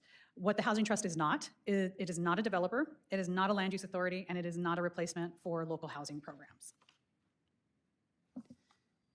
So how was the trust formed? We kind of talked about this already, but I'll give you a really quick snapshot. 5 years of work starting in 2021, which was directed by the COG board. We initiated a white paper, a strategic plan, and housing needs assessment. All of these direction and policy directions that we received from the board were the result of significant outreach and engagement with our city, county managers, and local political bodies, including the planning managers, developers, housing advocates, housing authority, and so many more over the last several years.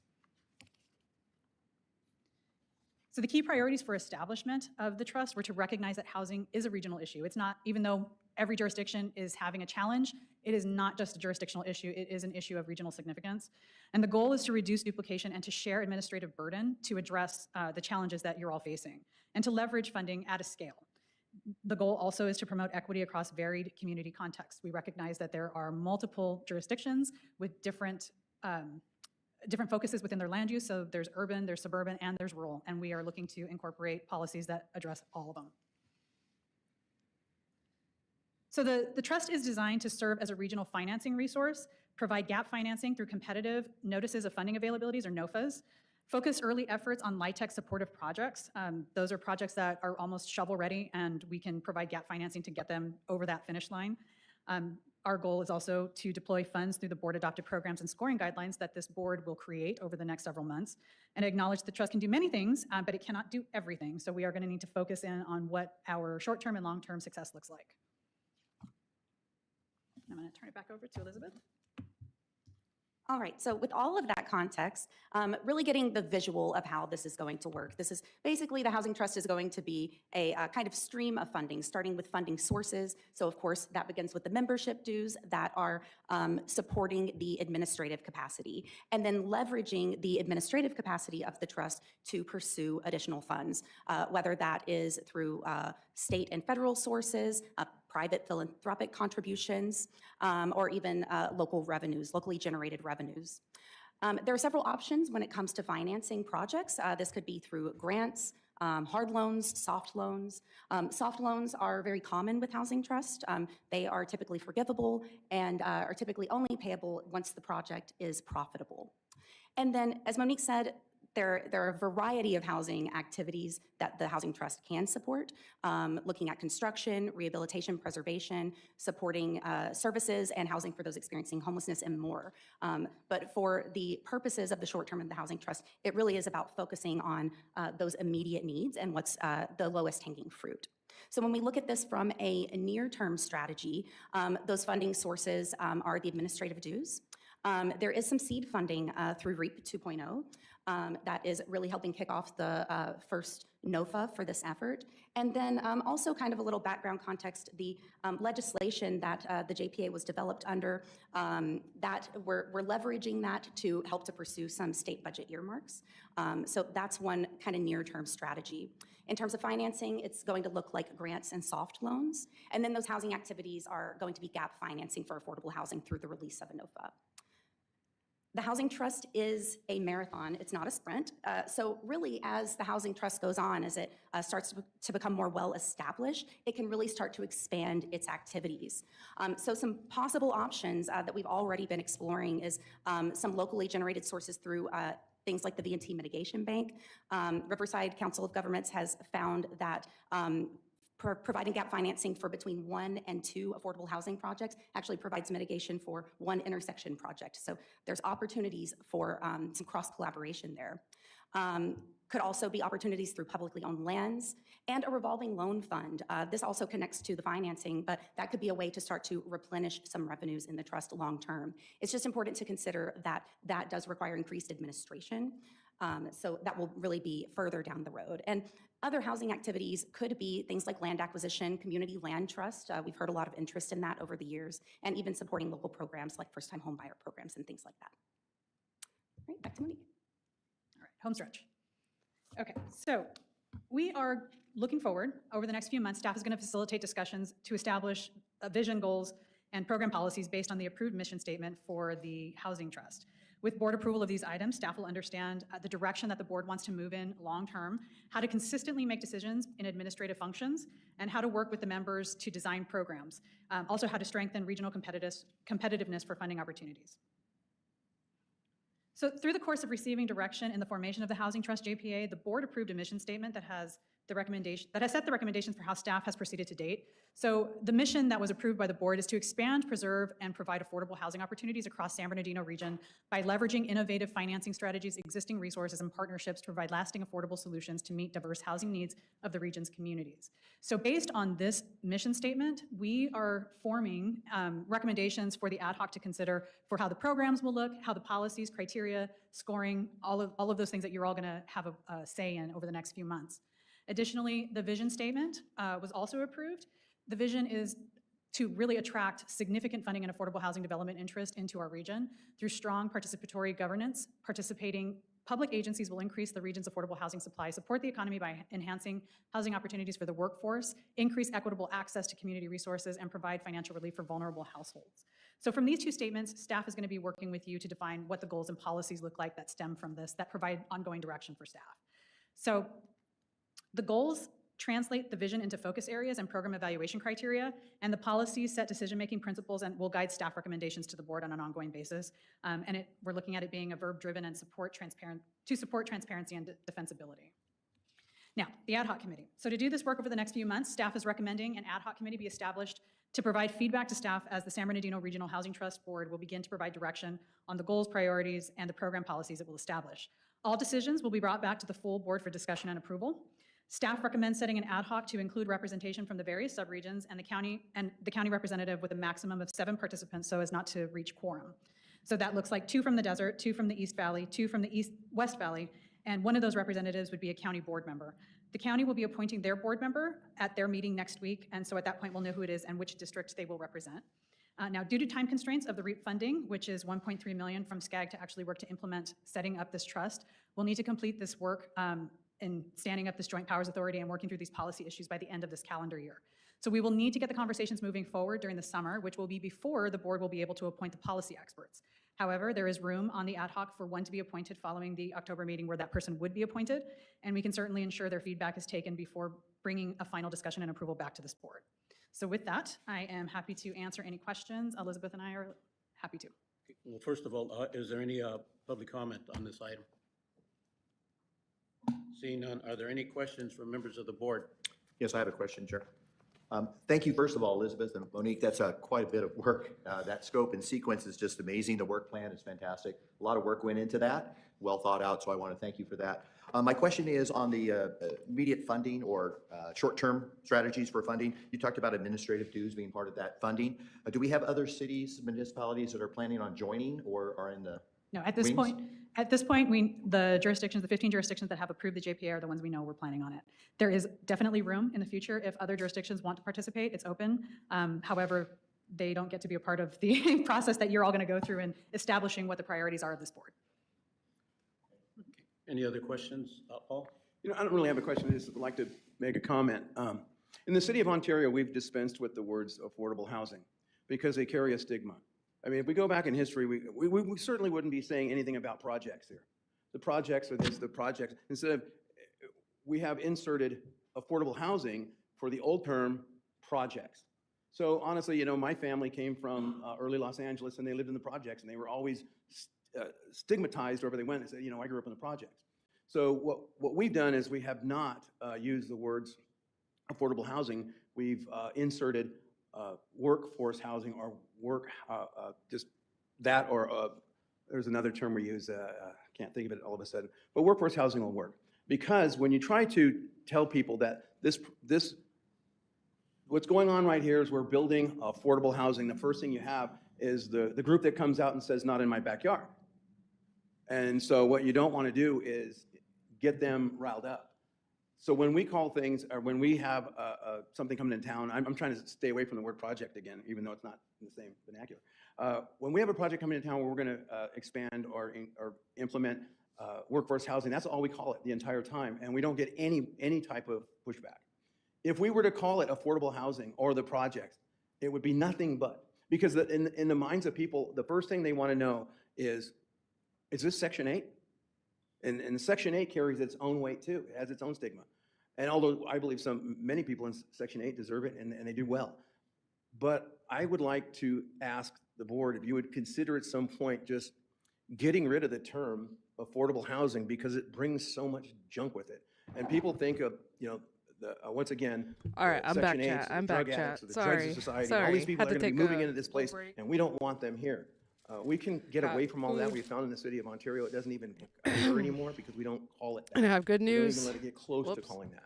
So I would just like to recommend to the board that you think about this for the future, that we eliminate the whole affordable housing moniker and consider something else, whether it's workforce housing or housing for working families, something other than the stigma that comes with affordable housing today, unfortunately.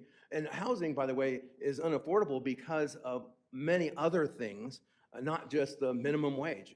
I mean, I grew up in a time when minimum wage wasn't supposed to be the household earner.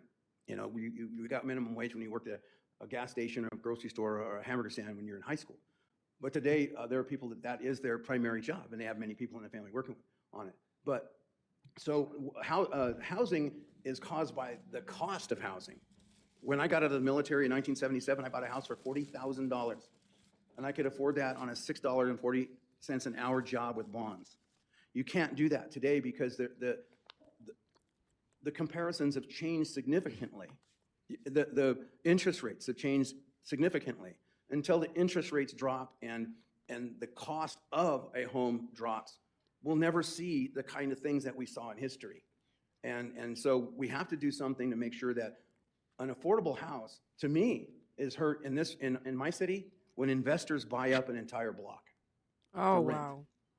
They're the ones, to me, those are the ones who are ruining the price of a home today in America. Yeah, and like, who So knows? in our city, what we try to... You know, who knows what that investor's intentions are? Yeah, they bought up the whole block. It's affordable housing, but is it really affordable? You know, for it to be affordable, I think rent for a one bedroom would have to be like $500 a month. And that's no one's willing to address that. do is help the people. We help all strata of homelessness, but we understand the different levels of it, and we help with first-time buyer programs and all this other stuff. But basically, I just wanted to mention that I think that affordable housing has come to an end as a term that we use for what we're trying to accomplish. Well, thank you very much, Paul. I think we all sympathize with your suggestion, but we also got to realize that the state came on each and every one of the cities to come up with an affordable plan that they had to comply with. And so being a former state legislator, I think we have to change it both at the state level and the federal level if it's going to change the name itself. I understand the You stigma. communicate with them in the vernacular that Let they him listen have to. his But when you're thing. promoting You it don't to gotta your put him community, you down, don't use brother. those Right, terms. but that's the terminology that we have to use when we're looking for the funding that comes both from federal and state. That's the And then- communicating back. And then with us, that depends on each one of the cities to determine what they want to use as a label. I mean, you suggested some ideas, and we can look at those ideas, and I think you're absolutely right in terms of the stigma that's there. I mean, immediately, everybody reacts different when you say Then why affordable did you have housing to call 'em in our out on cities. it? And we as mayors or city council members understand that because we get it from both sides of the aisle. But I just wanted to mention that we have to comply with whatever the state tells us to do, and that's the title that they're using right now. I understand that. That's why we have to communicate Yeah. with Who them in that cares? language, but we communicate to our communities in another No, language. that's up, that's up Yeah, to each exactly. city and jurisdiction to determine how they Bro. want to interpret that. But I'd like to ask a question too as well. One is, during your presentation, you mentioned that San Bernardino County only had 8 projects. Why is it that we only had 8 projects compared to Riverside having 52 projects? And that's a concern, it should be a concern for our county. Is it good? In reference to only Okay, having 8. it may be a concern. Yo, DV8. He's back. We have made major gains. Sorry, I got mouthful of burger. Here, you can check out the food. I hope your therapy appointment was good. Sorry.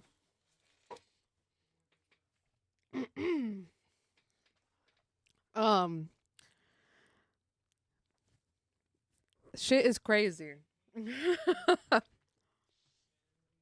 There's too many weird fishy things happening. Burger, yeah.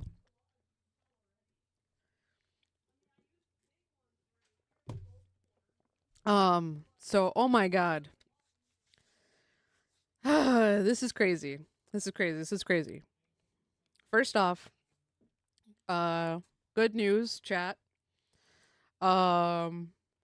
First thing, we're gonna get Joe Alvarez on the stream Sunday night. I was working hard on the back end, and we made a Zoom meeting, and it's gonna happen Sunday night, this Sunday. So excited. Second, the T-pose worked.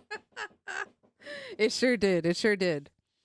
Second off, more I was gonna say advancements. Just we're digging here. You know, we are digging, and we are brushing off the fossils right now. We are understanding what this big monster is of San Bernardino County housing, affordable housing, and this whole industry that has been built around basically the state of California putting out these laws for the individual counties and cities to follow. It is crazy. It is crazy. First off, Joe Baca Jr. was not even mentioned anywhere in the minutes of this meeting. He just literally. So I thought this was like a reoccurring meeting, like a second or a third, maybe even like a this is a well established. This is a well established thing. The San Bernardino Regional Housing Trust. Okay, it's this collection of all these cities and all these different council members, mayors, yada, yada, yada. It just literally, this is the first meeting ever. First meeting ever. And like, there's a lot of people who have their names on here, except Joe Baca Jr. So it's kind of shady.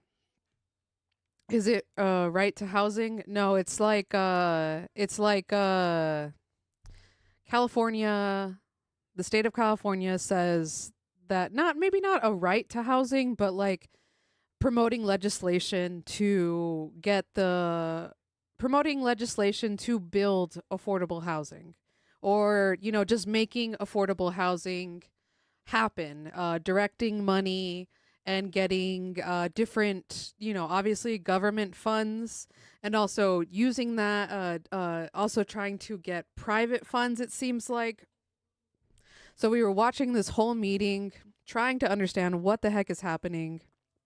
And it just seems very, very fishy. It seems fishy, and I don't know how to feel about it yet, but at least going back to this article that we started the day out with about Jesse Armendarez, it is Jesse Armendarez. Turns out he did actually vote yes to give his church $5 million to help solve homelessness. Right, $5 million to get hold on, let me pull up my messages here. Okay, hold on, I took the screenshot. There we go. Look, this is from the the church did do something, but it's not actually providing housing yet, right? The church, through this City Link campus thing, right here, Water of Life Community Church, big evangelical church in Fontana and Ranch Cucamonga area, they try to, I'm not saying that it's bad or good, but churches usually have a mission to try to help solve certain things, right? So, not enough, yes, just enough, but it's still bootstraps.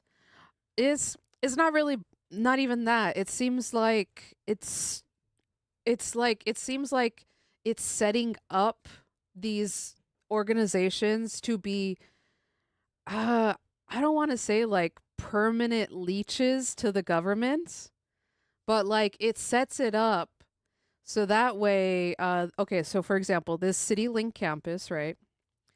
Has only or has no actual housing on it, right? There's no like apartments or anything. The CityLink campus just provides like resources and showers and maybe like temporary housing. Let's see.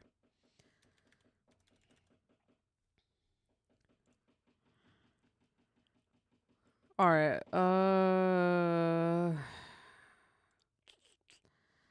CityLink Water of Life. Oh. Shower. These are not what I was looking for. Okay. So anyways, at least in this article from the People's Record, they claim that the Water of Life CityLink hasn't actually provided any housing.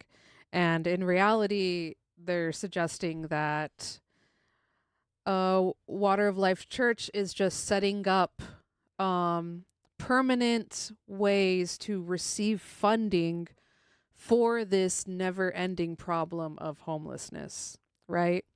Obviously, and this is, you know, like the church should admit this. The whole point, they do this outreach to help people, you know, to help people get out the streets, to help people, you know, get work through their addictions. You know, it's not a bad thing that it's, you know, tied a little bit to religion sometimes, you know. Sometimes people need to have a religious experience to get out of addiction or whatever, right? So I'm not saying, let me make it clear, I'm not saying that religion and, you know, public service or, you know, this type of help to public is a bad thing. What does seem to be the major concern here is that CityLink does not actually provide affordable housing for the city or, you know, the area, and they only like have plans to build another facility that would have affordable housing, but that's not even scheduled to start until 2027, 2028. That's what I saw on the San Bernardino County website, I think. And they're going to need a lot more funding for that too. So the People's Record, Fontana, this is kind of the claim that they are making, or at least what I'm understanding. Deviate said, not the Joe Rogan experience. Don't do that. So yeah, it's crazy. It's crazy. It's a lot, honestly, but like I said, we're figuring it out together. So where it also gets a little bit more complicated is that it seems like, or at least, Stardust City Hag said, I have some developing Rancho news. What is it? What's going on? And then give me opportunity to take a bite of my burger.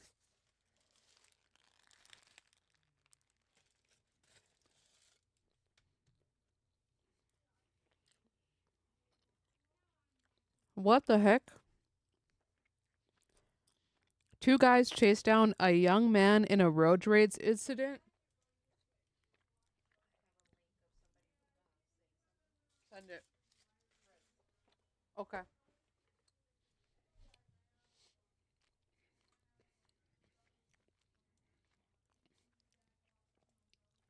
People have less tolerance for things, I think.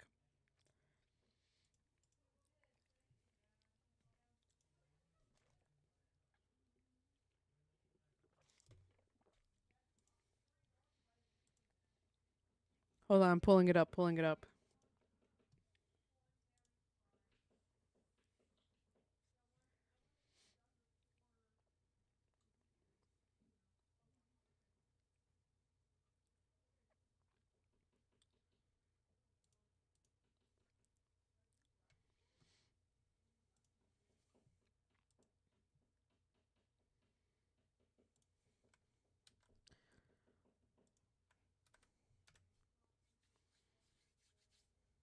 Okay.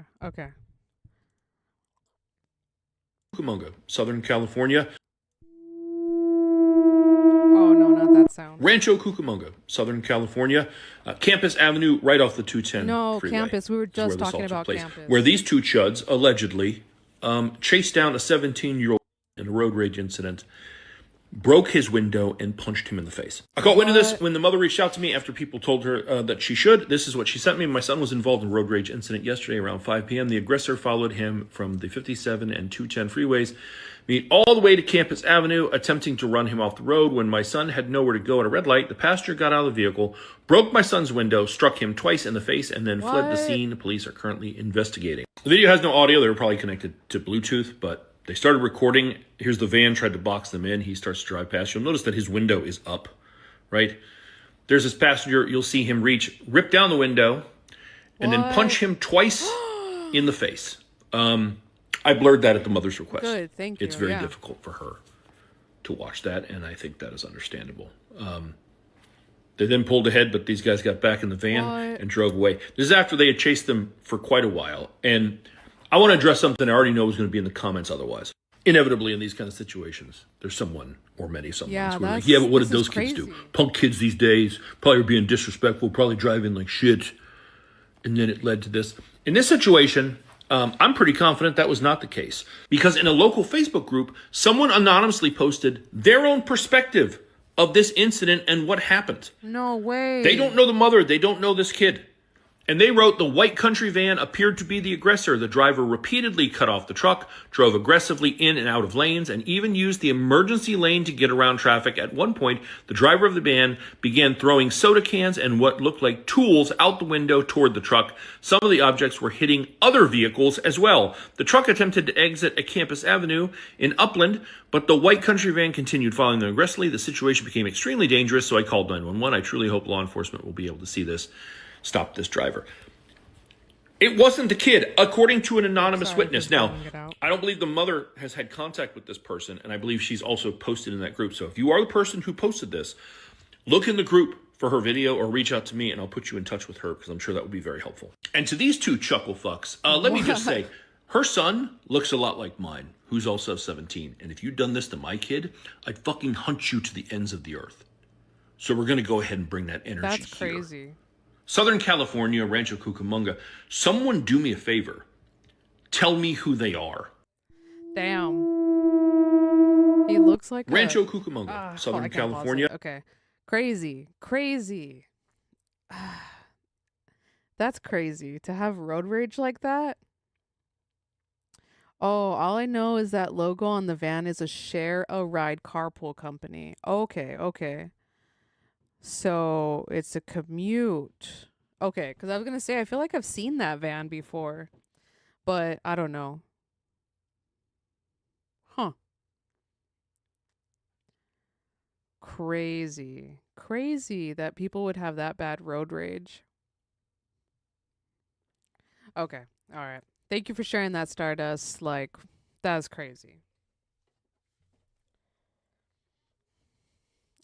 If you see him, spin him out. Yeah. You know, just like 21, always Glock in my lap. All right. Let's get back to this article.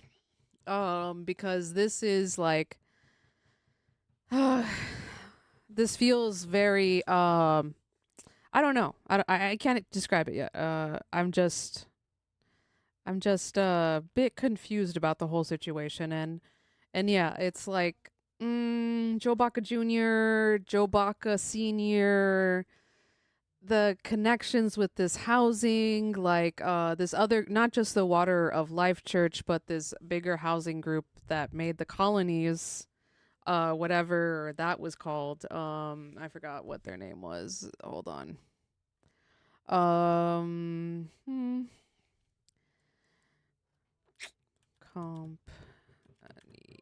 No.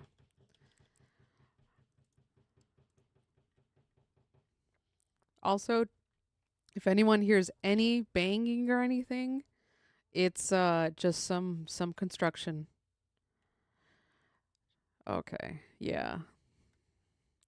So these developers, right? These different developers who seem to be getting preferential treatment because they know all the right people in government, and all the people in government Deviate said, did you give Beeb some burger? No. No, cat cannot have burger. It seems like these developers are like, you know,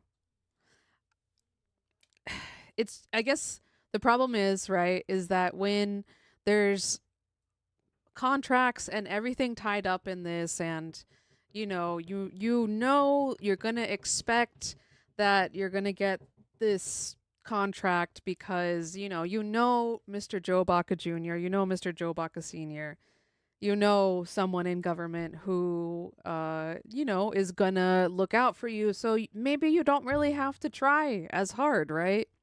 Maybe you don't really have to get the best subcontractors because you're not looking to keeping in business with this client. You already got a secure in, and you are going to have a repeat customer with this client, and they're going to give you repeat work. So that's a big concern here with government work, right? Deviate said Joe Baca, lesser known Star Wars character. Yeah, I know. He's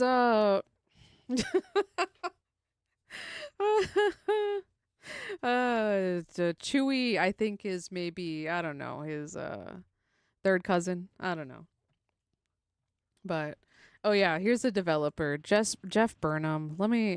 And this National Core Empire. Let's do some research on that. We haven't done any research on that. All right. Oh, that's right. This is the place where it is based in Rancho Cucamonga. So here's like a little. Okay. You know what? I want to see. Yes, portfolio. Ah, that's a lot. Of course they have it multi-state. Of course, California, Texas, Florida. Wow. Okay. I wonder if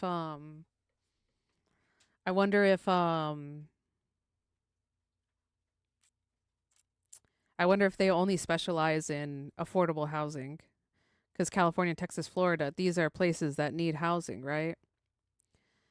Interesting. Oh, they have a lot, of course. Oof. Okay. So they have LA properties, LA County, Orange County, Riverside, San Bernardino, San Diego, Solano, Alachua in Florida, Alachua County, Escambia. Yeah, that has to be Escambia. There's also Orange County in Florida. Oh my God. Okay. So 1, 2, 3, 4, 5, 6 in California. 1, 2, 3, 4 in Florida. Oh wait, no, that's the different counties. Okay, let's see all the California ones. Oh my God. These are big. Citrus Grove. Yeah, Florida, man. Oh man, this is a lot of... Oh, senior. Why are some gold? 45 West. Hermosa Village? I would love to see like a map with all the properties and see where they're all... Oh, is that like a data nerd thing we can do? Ooh, plot out all the locations of these apartments, and then take the track the number of units available for each in each apartment, right? And then really break it down by cost and stuff. That would be kind of crazy, but I'm not about to get that crazy in the sheets. And by the sheets, I mean Excel sheets. Yeah, I'm not going to get crazy in the Excel sheets with that.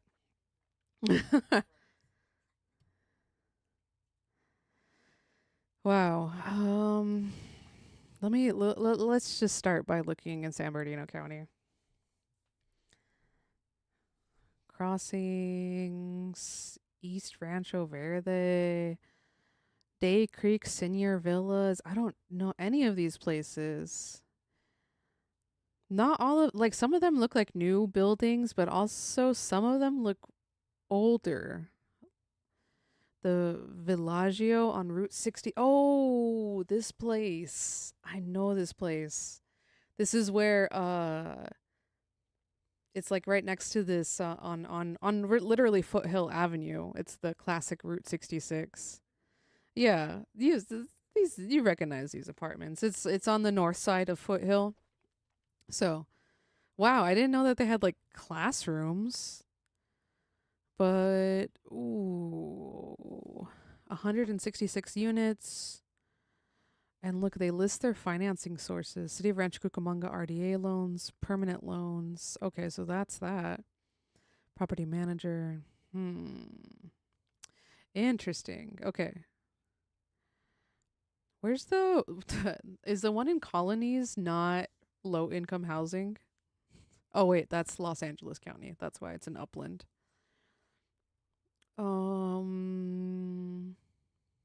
Oh, this I've seen this. I don't know where that's at. I think it's in Pomona. Yeah, right.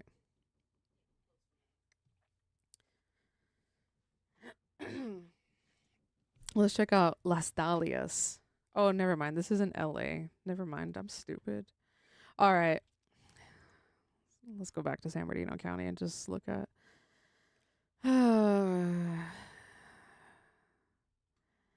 so, like, how long have they been in business? This looks like it's not even a building. It just looks like it's a mock-up, but it's in Montclair. Huh. Well,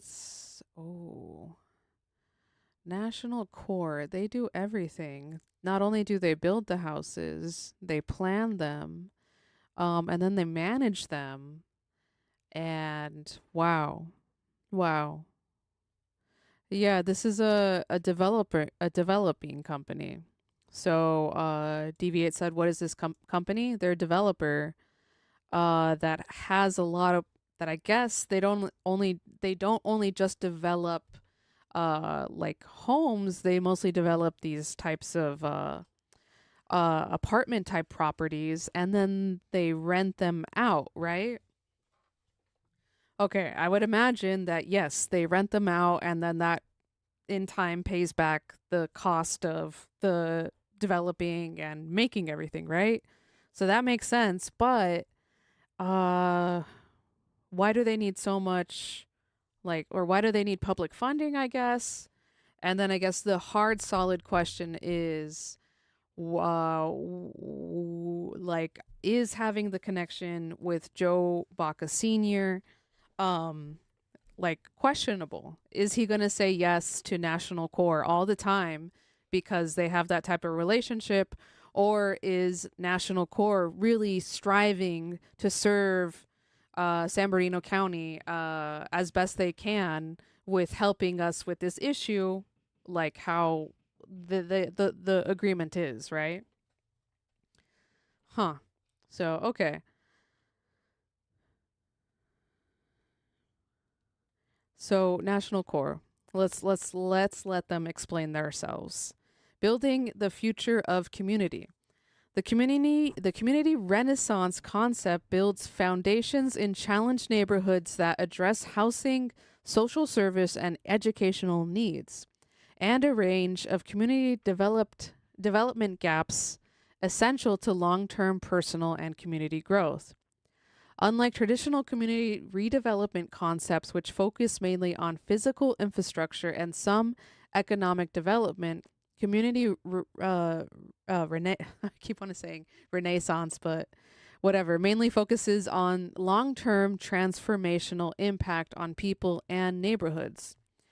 National Core has identified 6 interconnected components of community renaissance, with an effective coordination effort that leverages resources and expert partnerships. The combined impact is greater than the sum of distinct initiatives. All right. So yeah, it seems like not only are they selling you this affordable housing, they're selling this idea too. This building the future of community, which isn't bad per se. isn't bad. It's just like, is it genuine? That's my question. Is it genuine? So, all right. What we do.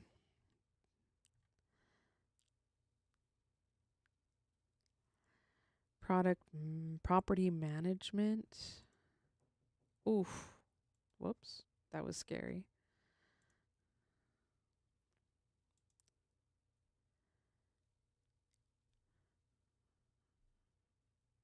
Huh. Okay.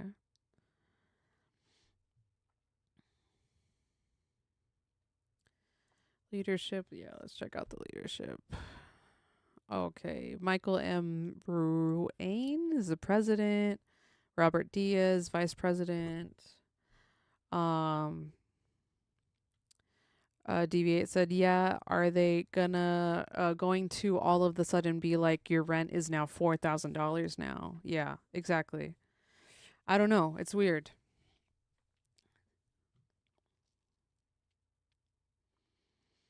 Okay, I was going to say these look like normal people, and then I scrolled on this guy, Chris Killian. He has a fade in his beard. I don't know. It's weird. His beard only goes on the outside of his chin. It's like a horseshoe. Sorry. Yeah, I don't mean to make fun of this man, but he's a senior vice president of construction. He looks like he would be something in construction. It looks like he looks like he was probably mad he couldn't wear his full single glass shield Ray-Bans in the picture. That's crazy. Okay, sorry. So yes, these look like normal people.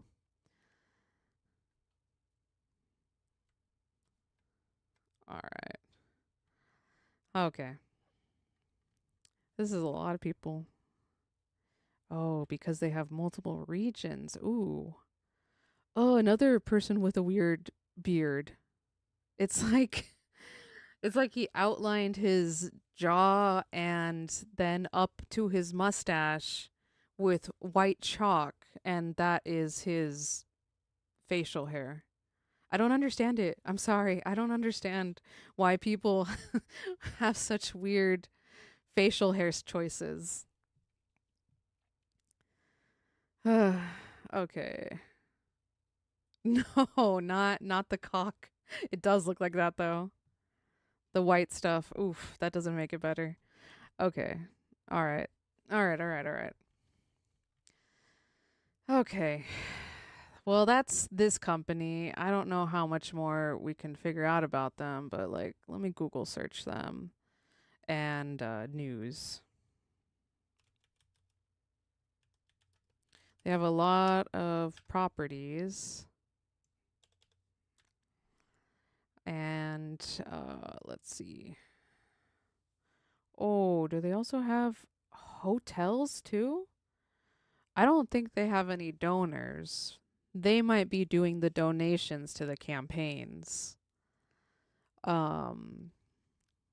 So designing for soccer.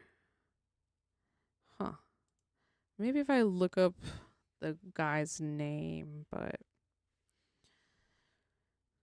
especially, this is this is way out of my area of expertise, understanding these financial businesses and stuff. But we will learn it. I will learn it. Pasadena prepares to advance 83 million senior affordable housing complex. I don't know what the real deal is, though, what this website is. Oh, it's real estate news, of course. Pasadena is poised to add a 100-unit affordable housing complex for seniors to the city's Civic Center. The Pasadena City Council is slated to vote today on key portions of an development and lease agreement with nonprofit developer National Community Renaissance of California. Okay. Oh, is this what CORE stands for? whatever. And that's why they just went to national court. Is that what? Okay. Oh, Ramona Street in Pasadena. The project is estimated to cost 83.1 million or 831,000. Yes, there we go. Per unit. That's a lot. That's like almost a million. The agreement would amend the Pasadena Housing Department's budget to set aside $5 million in state and local housing trust fund money for the project, including nearly $4.8 million in construction loans. Okay. The city's support would total $19.2 million, combining a nearly $14.5 million ground lease value with approximately $4.8 million in state housing trust funds. Additional funding includes almost $2.8 million in federal. Okay, so this is just more. All right. As I expected, this is a real estate newspaper. They are just sharing this real estate news. Huh. Let's see. But yeah, that guy's picture, that is the picture. Okay. Yeah, they have built so much. Oh, not Korea, not China, no. There's the real deal again. Reporting about a housing project in LA. Huh. All right, we'll have to look through this later. But yeah, there's a lot. I mean, like, that's what politicians are supposed to do, right? They're supposed to help direct and make connections with businesses. You know, that's how our capitalist government goes, right? We have to, government cannot do these things. They have to contract out to private businesses because that, by capitalism standards, is going to be the most cheapest and efficient way. And that's, government should just do it the most cheapest and efficient way. So contracting with private developers, churches, different, organizations is not bad, right? It's just like, the question here is the previous connections you have, Mr. Armendarez, Mr. Joe Baca Sr., Joe Baca Jr., Kurt Hagman, is all the connections you guys have kind of making, like, you're not being really, your interest isn't in, you are not putting your constituents' best interest first, is what I'm trying to say. When you do this type of thing, even the pork barreling thing, which isn't necessarily, bad thing either. When you do these things, it's like you are beholden to people, right? And it's like, at the end of the day, I want my representatives, I want my politicians to be beholden to nobody but me and my fellow constituents, right? The people that voted for him.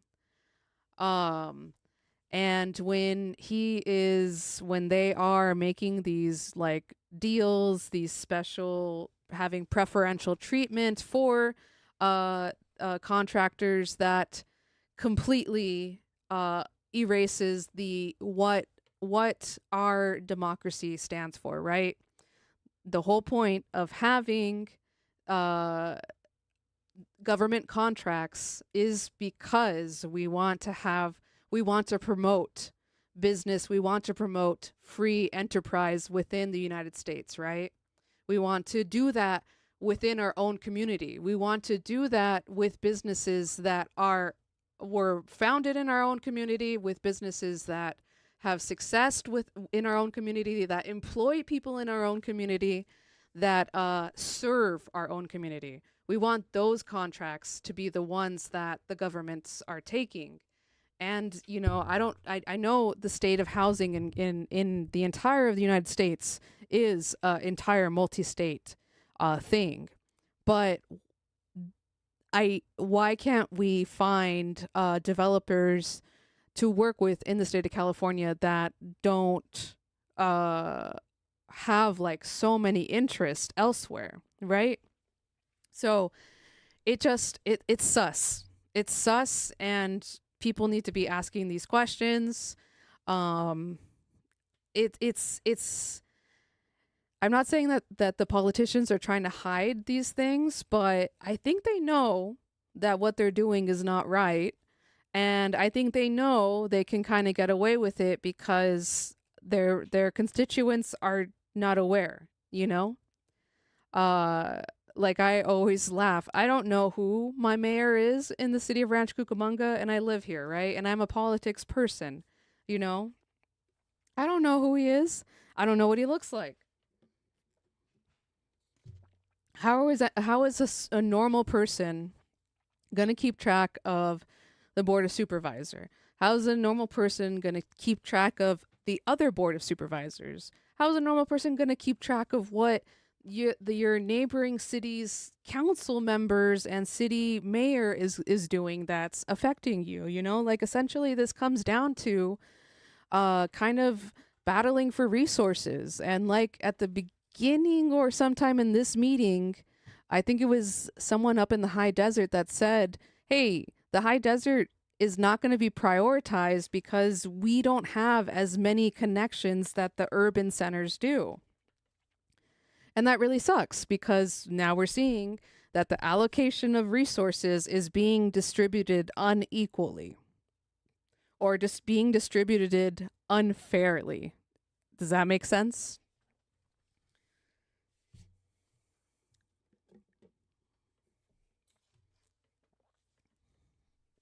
All right. Let's finish this story from Christopher Salazar. Shout out to Christopher Salazar. I reached out to him to ask him about this because, like I said, this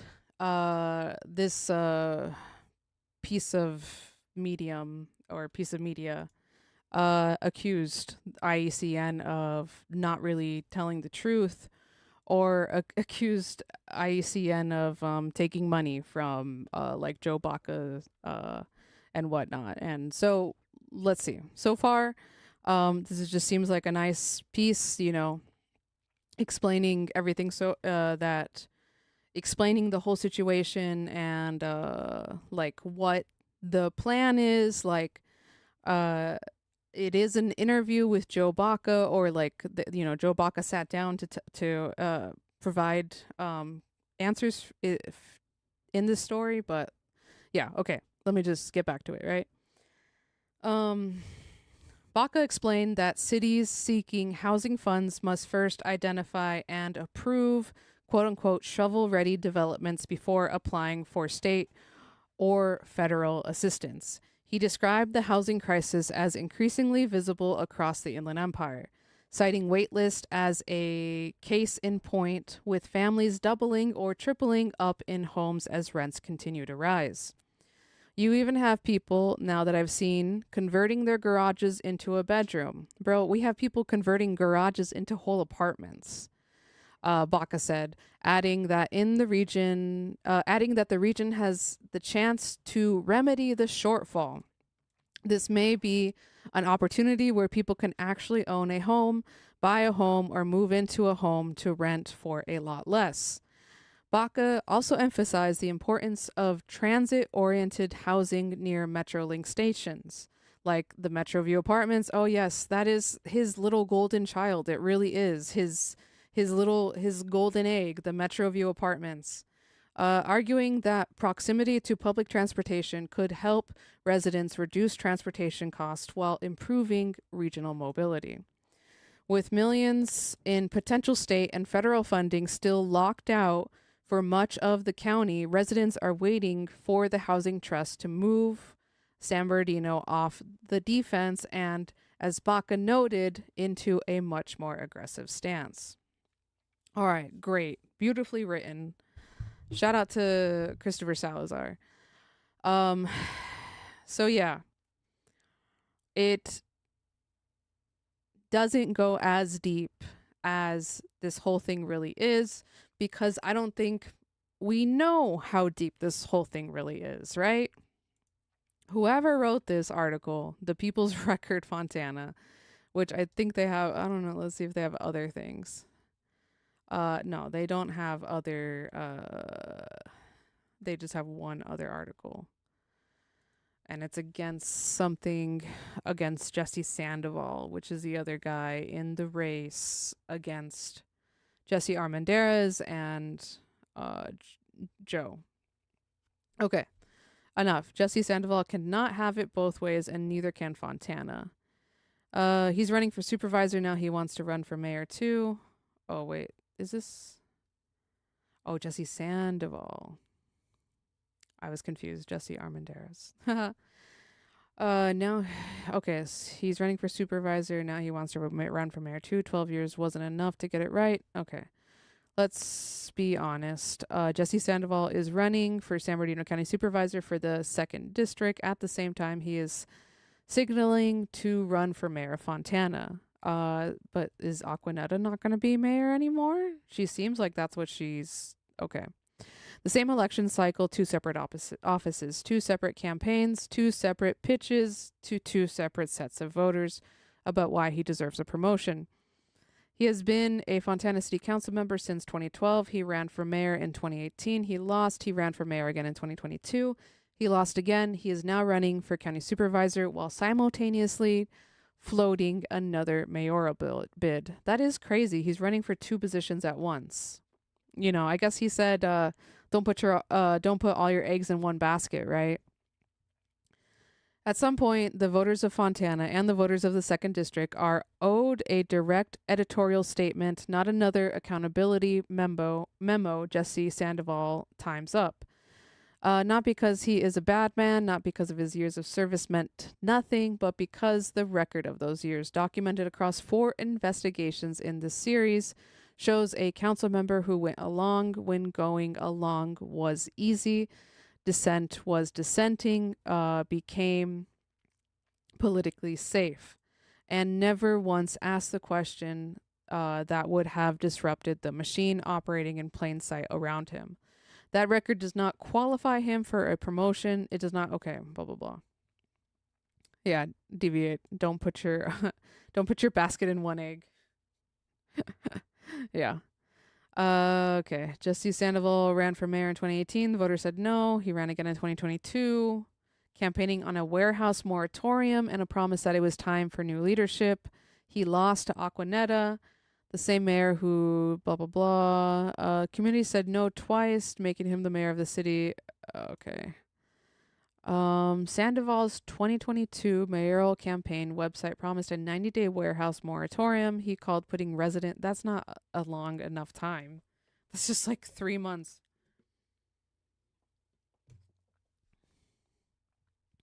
In 2017, he voted yes on the warehouse overlay district that opened Fontana's floodgates. In the years that fall... Okay, blah, blah, blah. So long.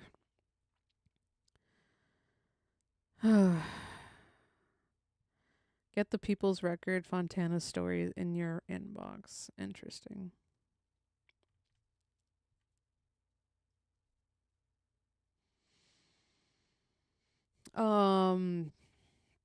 It would be incomplete, dishonest even to call for an end of the Fontana machine era without naming the man who carried that machine from the city council chambers to the county board of supervisors. Jesse Armendarez served on the Fontana City Council alongside Sandoval, alongside Warren, alongside, Cawthron, that guy. Wait, I think that's that one guy that was going after, no, never mind. I thought it was an older guy. Okay. He did not play Sandoval's role, blah, blah, blah. He received 22... hiding the source of campaign contributions, filing a disclosure report that showed a $31,000 transfer from his council committee while concealing the original donors beneath it. He was, in other words, not a bystander to the machine. He was a named, documented, financially connected participant to it. The voters of San Bernardino County 2nd District sent him to the Board of Supervisors in 2022 anyway, and once there, he did not leave the machine behind.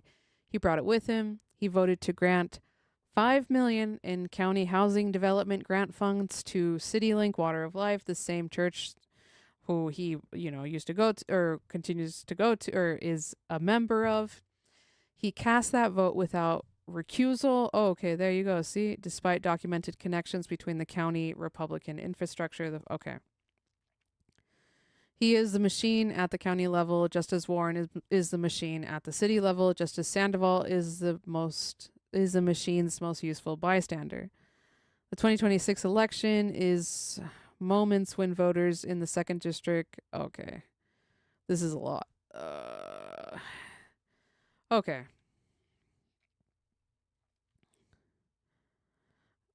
Someone commented saying you left out John Roberts is an uncharged pedophile. Not only caught writing love letters to 17-year-olds, Miss Fontana pageant contestants while trying to justify his action. He previously admitted to marrying a 16-year-old. Oof.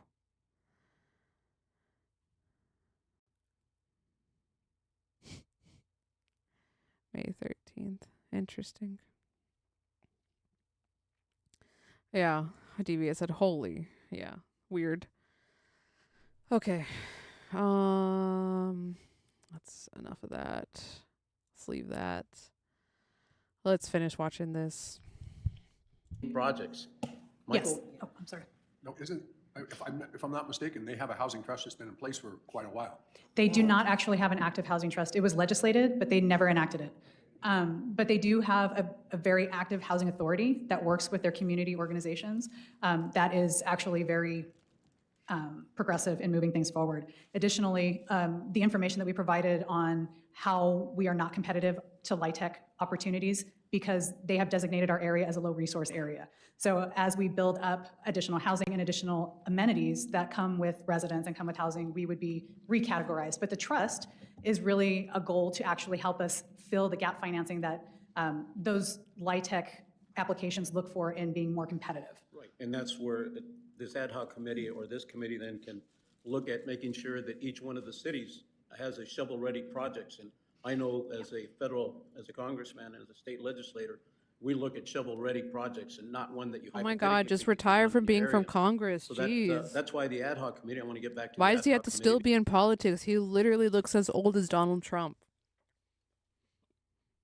Becomes very important for members here that want to serve on it and give the input through that ad hoc committee. And I've been informed that apparently that I will be making the selection of those individuals to sit on that ad hoc committee. So those of you, especially, Aquanetta mentioned that we should have females on it. So make sure that we do have gonna be 80 years old. individuals that you do submit your application That's to want to be on that ad hoc How old committee is- because it's very important. And Victorville, Trump you mentioned, that area's been ignored. Make sure you submit your name, to be on that ad hoc committee. And I believe that Oh we no, sort of wait, like try to Trump is tabulate 79 years. our They're 17 literally the members on same this board. age. So I think it was. Damn, suggested how here did I it call be that? 8 How that would did be I on call ad hoc that? committee. I'm sorry. Put me on Polly it's, Market. 15 total jurisdictions, and it would be 7 so that we don't hit quorum. And that's because of the appointed members. That's correct. Okay, I apologize for that. Okay. Yeah. So we'll go from 8 to 7. 8 to 7. So on that, then hopefully that those of you that are interested, make sure you submit your application and we'll have the appointments done before the next, and approval at the next board meeting, right? Mr. Chair, first of all, staff, great job, great presentation, a lot of good information. This presentation, is it going to be available for us to review later? Yes, it's actually in the agenda, but I can send it to you if you'd like. If you could do that, I appreciate it. Thank you. If you can, possibly just send it to all the city managers in each one of our cities of jurisdiction. That If would you just be can, helpful. So possibly this just way post it we on know they've YouTube, got not it. weird ass Vimeo. Chair, if I may. Yes. I just wanted to circle back to the project description and the naming of it. We will not, and correct me if I'm wrong, we will not be naming your projects. So you're fully empowered to use the descriptions that you want. Where we will come in is looking at the criteria for whatever grant funding is available that this board will have authority over allocating. And we will be making sure that you meet those requirements. and looking at project readiness and things like that. But the local jurisdictions, when you have a housing development coming in, you're going to retain full land use authority, including naming of the projects and description of the projects, if that's helpful at all. No, I understand. I'm just kind of just trying to bring it up that if you're doing something in your community, it's best if you don't call it affordable housing. Come up with something better, different, and you'll have less pushback. Well, actually, I think we started off with workforce attainable, and then we just cut it down to workforce housing. That's why I sort of like said, that's up to the discretion of each and every one of the cities to determine what title or what stigma or non-stigma that they would like to have on there. Gotcha. But we need to have a motion on this to accept this. Motion's been made by Ray Marcus, seconded by Aquanetta. All those in favor signify by saying aye. Aye. Any opposition? Any abstention? Motion carries. Thank you very much. We'll move on to item 12. All right, item 12 represents a major milestone for the Housing Trust and the culmination of several years of regional planning efforts. Staff is recommending that the board authorize acceptance of $3.7 million in REAP 2.0 seed money awarded to SBCOG through SCAG's REAP program, and direct staff to invoice SCAG for a lump sum, include provisions for administering the REAP 2.0 program within the MOU that will be to administer the trust between the Housing Trust and the COG.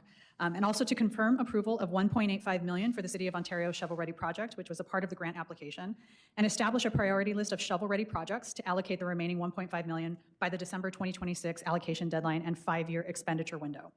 In 2022 and 2023, SBCOG and SBCTA pursued REAP 2.0 funding through SCAG and HCD, specifically to establish and capitalize the San Bernardino Regional Housing Trust.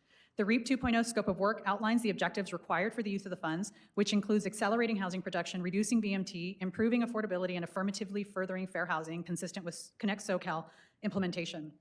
The scope of work confirms the trust establishment tasks, which include project management, engagement, outreach, and fund planning, and the 2 pilot projects which the SBCOG board approved for funding requests as a project in Ontario and a project in 29 Palms. Since application in 2023, the identified 29 Palms project has halted, so a new project must be selected to utilize the remaining $1.85 million consistent with REAP criteria and timelines. Today's recommendation authorizes acceptance of REAP 2.0 seed money, seed funding through SCAG, and establishes a priority list of shovel-ready projects and positions the Housing Trust to begin implementation activities immediately. With that, I'm happy to answer any questions. Are there any comments from members of the public on this item? Hearing none, are there any questions from members of the board? Other than, I just have a question. I just want to clarify. Does that mean that there's one project that we can go after as funding at this point? Anybody can submit? Yes. Since one did not qualify? Anybody can submit. We will go through how the board wants to prioritize that allocation of funds. Staff has a few recommendations based on how the original application was completed, but it will ultimately be the board's discretion. I'd like, if there are no further questions, I'd like to make a motion to fund the allocation to Ontario's project. Motion's been made. Do I hear a second?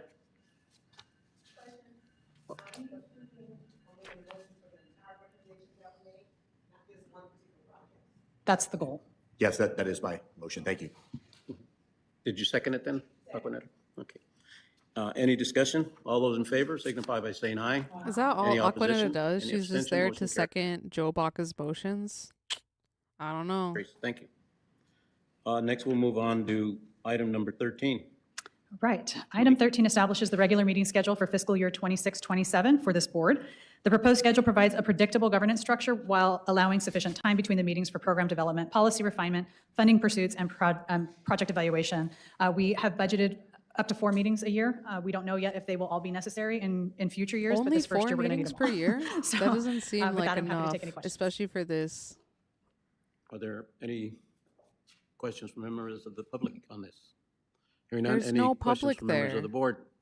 As to the date too, because the dates have not been established, and that's part of the recommendation. Is that correct, Monique? Yes, the dates are listed on the agenda item 13. I'm sorry, I can't see that page, 123. And they are, the next one will be October 15th, followed by December 10th, and then March 11th and May 13th. Well, I'm glad we don't have them on Wednesdays. Oh May my 13th. God, what? I'm sorry, thank you. Mr. Chair, I have a question. Is the ad hoc committee meetings going to try to coordinate with those dates, or will they be separate dates? So the ad hoc committee meetings will be mostly held between now and that October meeting. We will probably have 1 or 2 following so that we can include whoever the new appointees are going to be I don't to the think board. this is the But full most of meeting that, those minutes. conversations will take place between now and October. So I will be working with your schedulers to make sure that we're able to meet and convene. maybe it would be helpful for those individuals that want to be on the ad hoc committee to suggest a date that they want to as well, so I don't know. Yeah, once we get, so this is for the actual board meetings. With approval of developing the ad hoc committee, those that are interested, Marlena will reach out to the whole group and say, an ad hoc has been formed, here's the subject matter, are you interested? We'll collect those names, we'll share them with the chair, and then we will get to work on scheduling time for the ad hoc to meet when the majority of the ad hoc is available. I was only looking at the first meeting as to suggestions, so this way when the applications come in, I can try to coordinate that ad hoc committee in conjunction with it if I know what the members' dates that they want. I think it might be better to wait till the ad hoc committee is appointed, and then, as far as I know, usually the ad hoc committees are there to support and make recommendations to the full board in the future, at a future meeting. So it would depend on what's on the agenda for the ad hoc, and then those committee members might get a few dates that staff would provide to select what date would you like to meet or what's your best date. Yeah, once the ad hoc is formed, we'll be able to work and schedule them. I was just trying to be convenient to the members here to suggest, and then when I look at it, I can say the majority of them stated they wanted to meet on Sunday, so we would meet on Sunday. No, Oh, wow. I'm kidding aside. Okay, since we'll have a just wait till question we about the appoint the ad hoc committee and then make a decision. Eunice? I do have a question about Yes. the formulation of the ad hoc. We're going to submit letters of interest to you. And you had mentioned there'd be two representatives from each area. No, Or to Marlena. yeah. Um, She'll prompt your feedback by an email after the action today. Okay. If you have more than two people interested in a regional area, Joe's going to have to make that decision. So how is everybody going to be noticed on who he selects? The comment about the two, we had a side conversation figuring out what would trigger a quorum, so the max number we could have on the ad hoc. And the clarification was surrounding the two members that this board is going to appoint Right. that are non-elected members. Right. So the ad hoc at this point, unless the board wants to provide additional criteria, at this time, the ad hoc it's not limited to two from each sub-area. Am I correct, Monique, or did I miss something? You are correct. However, it's consistent with how we typically form the ad hocs. So I think that if we don't know how many individuals would want to be on this ad hoc committee, and if there are two from the same regions, and we get to that number 7, and that's what we have, then we'll have two from that region. Just What curious does that on the mean, timing though? also, because It would be as a Dennis con- mentioned, usually ad hocs meet ahead of time to make recommendations from the board. That's why I wanted to have the dates submitted to the people that are interested in the ad hoc committee. So this way we can try to schedule a meeting prior to the first meeting in October. yes, there will be more than one ad hoc meeting between now and October. Okay, all right. Yes. So you're going to have to select, now the board selects, Ad hoc. Yeah, we need to address ad hoc. Ad hoc, I think it just means like, let me not try to explain it because I'm going to explain it wrong.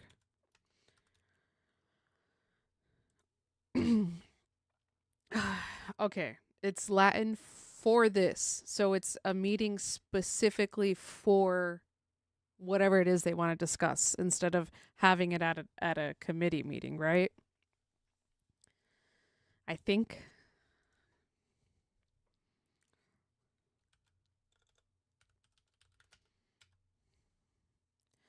Ad hoc meeting, well, no, let me not read the AI one.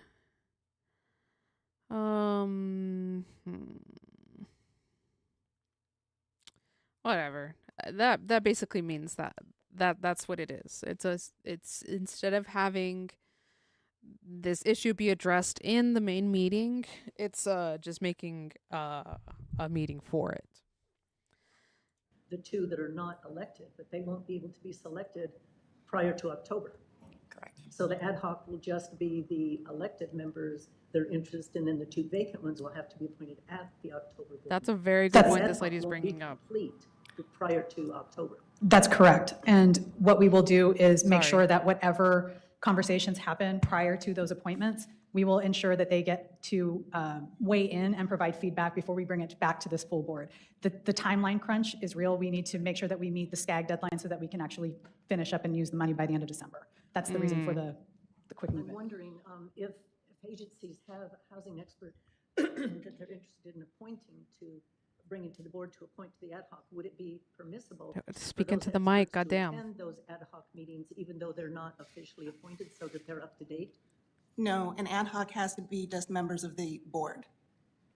If you bring in somebody else, it becomes an advisory committee and it's subject to the Brown Act. Okay, all right. Huh. We will, which I have not provided information on yet. I was actually going to bring it back in the next meeting.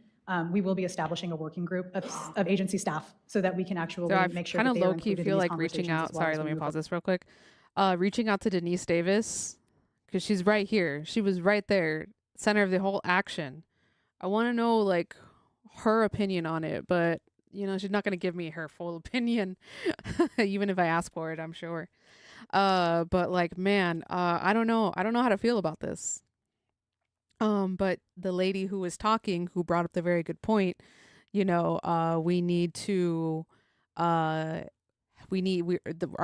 board of directors is not completely filled if we're not going to have another meeting, and until October, which is what, literally 5 months from now, 4 months and some change, right?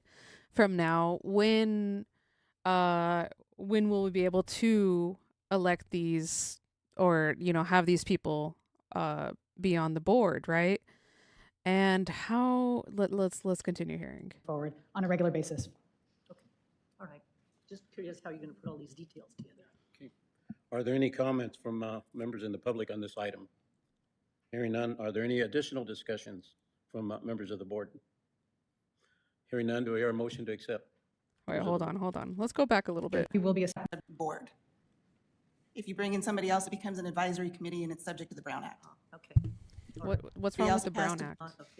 For those that Make sure that we meet the SCAG deadlines. Whatever they're interested.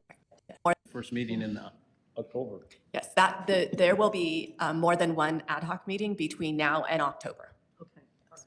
Okay, so they're planning to have more than one meetings in between, and like ad hoc meetings cannot be like can they be visible to the public? Yes, so you're going to have to select, now the board selects the two that are not elected, but they won't be able to be selected prior to October. Correct. So the ad hoc will just be the elected members that are interested, and then the two vacant ones will have to be appointed at the October board meeting.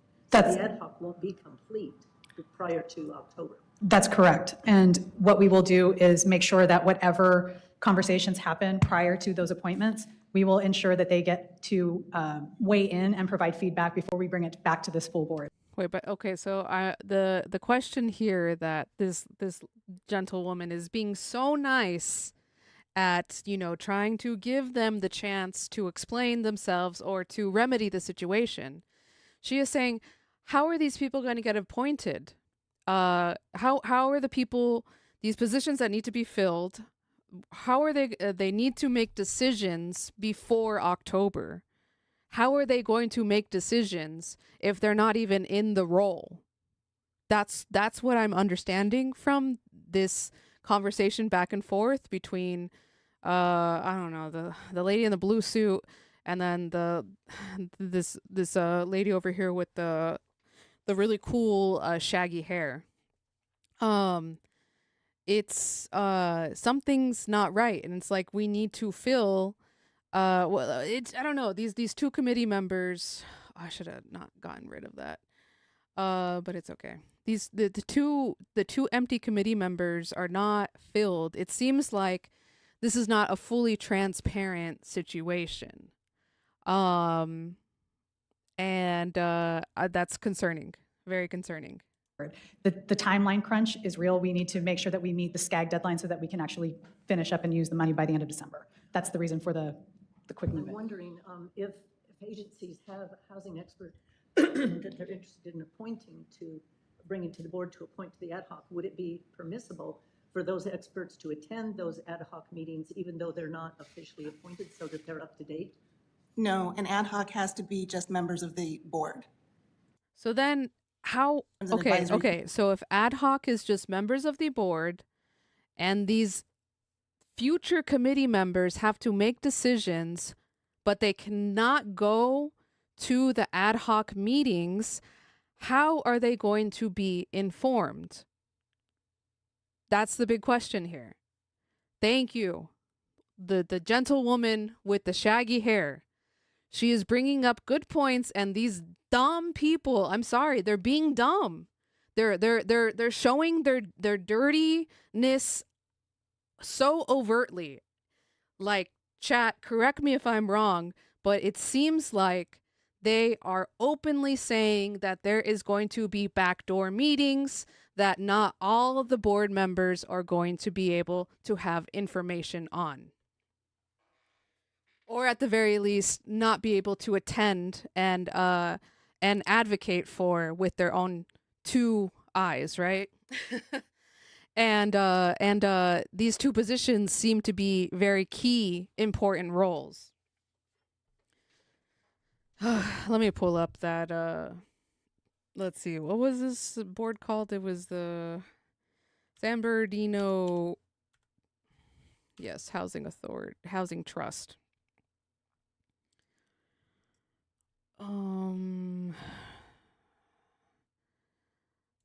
Meetings. Okay. So there's a vacancy for the county of San Bernardino. Well, I don't know why they're saying 2 vacancies when their agenda says there's 3 vacancies. Okay, but there's so look, these 2 vacant positions are supposed to be positions where it's an expert in homeless or housing policy. Like what? Okay. So the board has all the cities represented, and then it's supposed to have these 2 experts in homeless or housing policy. How can you kind of move forward without those 2 people? You know, how can you make 2 decisions without those 2 people? Like, oh man, I'm gonna have to read a lot on the back end, like how their board of directors is supposed to be set up. But you know, I'm confused. I'm really confused, and this seems like it could, yeah. Deviate said, "Easy housing is a human right." There, I'm an expert. Yeah. Okay. Yeah. Let's get Deviate on the board of directors. Oh man. Okay. Whoops. All right. Committee, and it's subject to the Brown Act. Okay, all right. We will, which I have not provided. Wait, hold on. We should look up the Brown Act. Because why would she mention that to the other lady? The Ralph, let me not read the AI one, sorry. Okay. The Ralph M. Brown Act is a California law that guarantees the public right to attend and participate in meetings of local legislative bodies. So they're literally saying it. They're saying we don't want the public to come to these meetings. What? The Brown Act was enacted in response to mounting public concerns over informal, undisclosed meetings held by local officials. City council, county boards, or other local government bodies were avoiding public scrutiny by holding secret, quote-unquote, workshops and, quote-unquote, study sessions. The Brown Act applies to local agencies, meaning county, cities, where general law or chartered city and county, town, school district, blah, blah, blah. Okay. So why do the cities want to be the only ones to make these decisions? That's very strange. Very strange. Huh. It's just, okay. Information on yet. I was actually going to bring it back in the next meeting. We will be establishing a working group of agency staff so that we can actually make sure that they are included in these conversations as well as we move forward on a regular basis.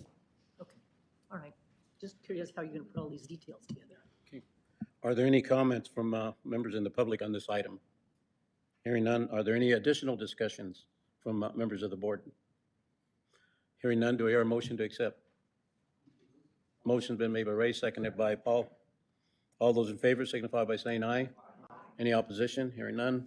Any abstention? Motion carries. Board member comments. Are there any comments from members of the board? Mr. Chair, I do have one question. There was several, I noticed on the board makeup, there's a few vacant positions. Is that Yes. because those cities have not appointed, they're, okay, very good. Yeah, and we're making progress on it. Wait, what is it? What are the vacant positions? He did not do a verbal response. Okay, very good. Yeah, and we're making progress on it. Well, thank you, for bringing that up, because, yeah, when you looked at it, there was a lot of vacancies that were there. Even like for us, we took action last night on our board meeting to appoint someone to this committee, and I'm sure that that's the same thing with some of the other cities.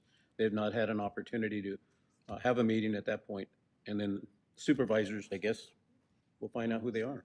Yeah, it's scheduled for May 19th. Is that for the county supervisors, May 19th? What? Okay. Yes, we have county staff that said yes. And then 29 Palms, so you have had the appointment? That I appointment think was made. The information I got was just the mayor appoints, so I just Okay. showed up. Very good. So I'm here. So I think with those two, aside from the experts in the housing, we're there. Okay, thank you. Seeing that there's no other comments, at this time, I'll call on the executive director's comment. Thank you for your patience today. There was a lot of information to get through. For those of you that are new to working with us and our staff, we're pretty proactive. You have questions, especially with the amount of information that came out today, please reach out to Monique, reach out to myself. We'll be responsive and want to make sure you have the information you need to feel good about the actions you're taking as part of this board. Thank you. I'm excited to see us take this step in San Bernardino County. It's a very big step forward. With that, I look forward to seeing each and every one of you at the next meeting, October the 15th, I believe, and the ad hoc committee prior to that. With that, meeting's adjourned. So wait, they have an ad hoc committee? Okay, whatever. Okay. So yeah, there's a lot of questions I have, but we'll let it be. This was the thing. We've figured that out. All right, chat. I think we're going to leave it here today. We already hit the 4-hour mark. That's my new goal. Stream 4 hours regularly. So yeah, I'm just gonna leave it there. I got a lot of stuff coming up. Like I said, we got interview with Joe Sunday night. I'm working on finishing up a video of another deep, in-depth profile of a union president. So we got that. Yeah. Shout out Deviate Placenta. Everyone have a good rest of your day. We need music. Here we go. There we go. That's chill. All right, so yeah, peace out, everyone. Enjoy your weekend, Memorial Day weekend. Have a safe one. Be safe, be cool. Weather is crazy. Hopefully no fires happen over this weekend. So yeah, have a good one. Enjoy the rest of your day and night.